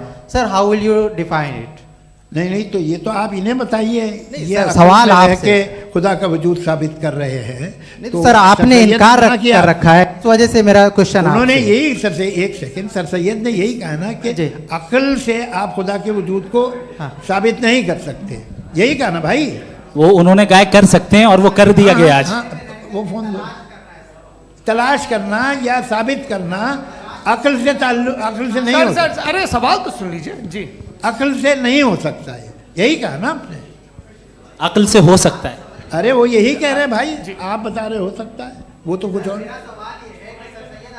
आप अगर सर देखो नौजवान फोन ले लो, वो इतनी कमाल की यूनिवर्सिटी है। अरे भाई दे दो उन्हें जरा, एक मिनट दे दो भाई, मेरी बात सुनो, माइक पे बोलो ताकि जो लाखों लोग देख रहे हैं। माइक दे दो ना। अरे देंगे ना माइक, तुम ठहरो तो।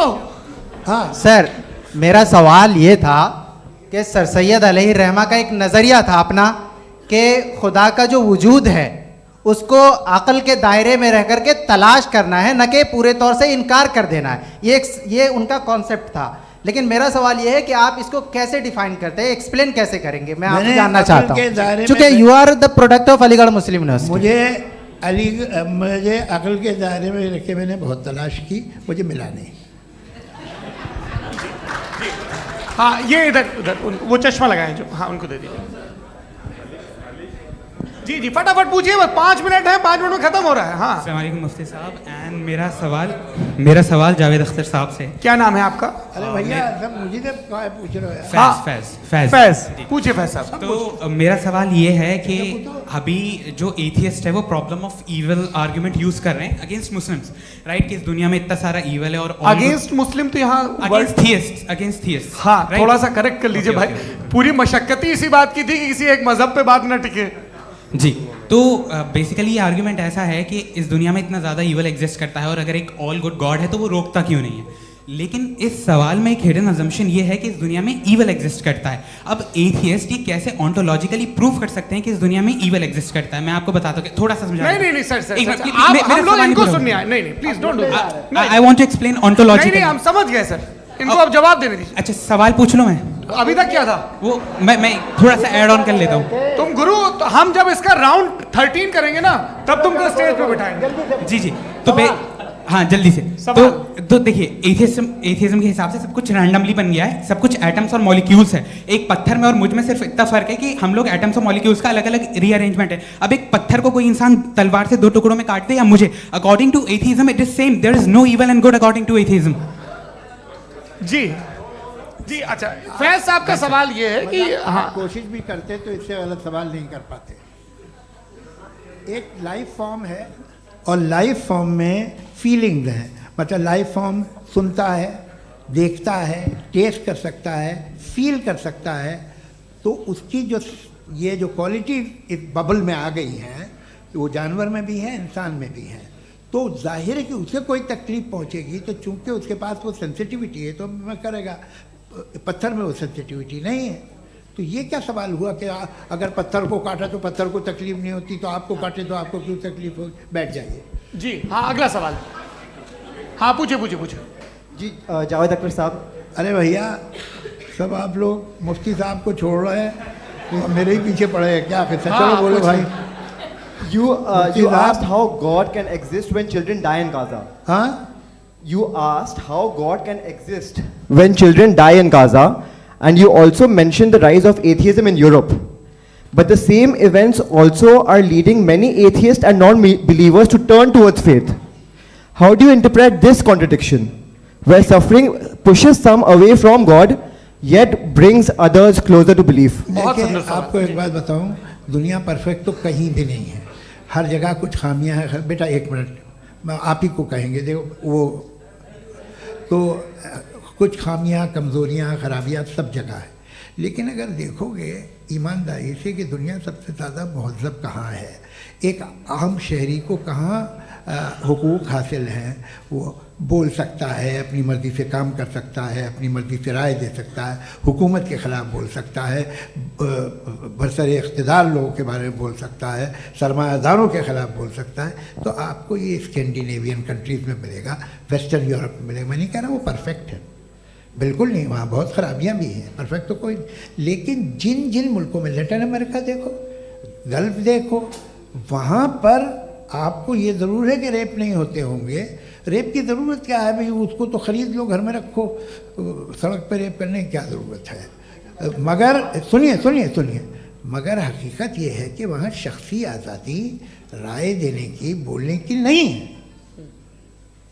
जी ये एक आखिरी सवाल मुफ्ती साहब से। हाँ मैम, इनको माइक दीजिए। मेरा नाम मनीषा है, मैं हरियाणा से आई हूँ। मैं मुफ्ती साहब से एक बात पूछना चाहती हूँ। आप बार बार जावेद साहब को कॉन्ट्राडिक्ट तो कर रहे हैं कि आपने ये कहा, लेकिन आप भी अजम्पशंस के बेसिस पे बात कर रहे हैं। आपने खुदा के होने का कौन सा प्रूफ पेश किया है खुदा की एग्जिस्टेंस का? अब इस सवाल को अलग रहने दीजिए, कौन एथीस्ट है कौन नहीं है। और दूसरी बात जो आपने एक छोटी सी कही थी कि ये फ्री विल का इस्तेमाल करता है इंसान अपनी, लेकिन इस फ्री विल का इस्तेमाल में मतलब खुदा ने ये दे दी सबको ये इजाज़त कि वो कितना घिनौनापन और कितने ज़्यादा ख़राब से ख़राब तरीके इस्तेमाल कर सकता है। जवाब सुनते जी। आप फ्री विल को मानती है ना, या अब कहती है कि फ्री विल नहीं है ना, मानती है ना? तो अब आपके पास इसका कोई एक्सप्लेनेशन नहीं है कि अगर एक इंसान उस फ्री विल का इस्तेमाल करके गलत काम कर रहा है और बच के अच्छी ज़िंदगी गुजार के निकल जा रहा है, उसका कोई रिकम्पेंस नहीं है। हमारे वर्ल्ड व्यू में जो इंसान गलत काम कर रहा है उसको भी रिकम्पेंस यानी उसका बुरा बदला मिलना है, और जो सही काम कर रहा है उसको सही बदला मिलना है। लिहाजा जो फ्री विल है वो इस तरीके से है कि एक लिमिटेड टाइम तक खुदा ने मोहलत दी है। ऐसा नहीं कि छूट दे दी, जो करना है करते रहो हमेशा। वक्त आएगा जब एग्जाम का टाइम खत्म होगा तब रिजल्ट आएगा, दौराने एग्जाम जबरदस्ती आपको नहीं बताया जाएगा। अरे भाई एक सेकंड, जी एक सवाल मुफ्ती साहब से मेरा, मुफ्ती साहब से एक सवाल। रुक जाइए, आपसे फोन, आप इसके बाद आपसे यहीं रहेंगे वो। बोलिए। मैं मुफ्ती साहब एक ही सवाल करता हूँ कि अगर जो हो रहा है फ्री विल से हो रहा है और एक दिन बरोज़ क़यामत इंसाफ होगा मैशर में वगैरह वगैरह, तो दुआ क्यों मांगते हैं लोग? दुआ मांगते हैं इसके मतलब है अभी भी उसने ये डिपार्टमेंट रखा है कि मैं रोज़मर्रा की ज़िंदगी में बिल्कुल बिल्कुल ही कैन। तो तुम कैन हो, तुम मुझे नौकरी दिला देते हो, मेरे बेटे को ग्रीन कार्ड दिला देते हो, और 45,000 बच्चे मरते हो उन्हें रोकते नहीं हो। नहीं तो क्या आप ये कह रहे हैं कि इस दुनिया में जालिमों को कभी पकड़ ही नहीं होती है? अरे जो भी पकड़ होगी वो बच्चे रोते हैं। बिल्कुल, देखिए मैंने अपने ओपनिंग स्टेटमेंट में यही कहा था कि जनाब जावेद साहब सिर्फ इमोशनल आर्गुमेंट देंगे।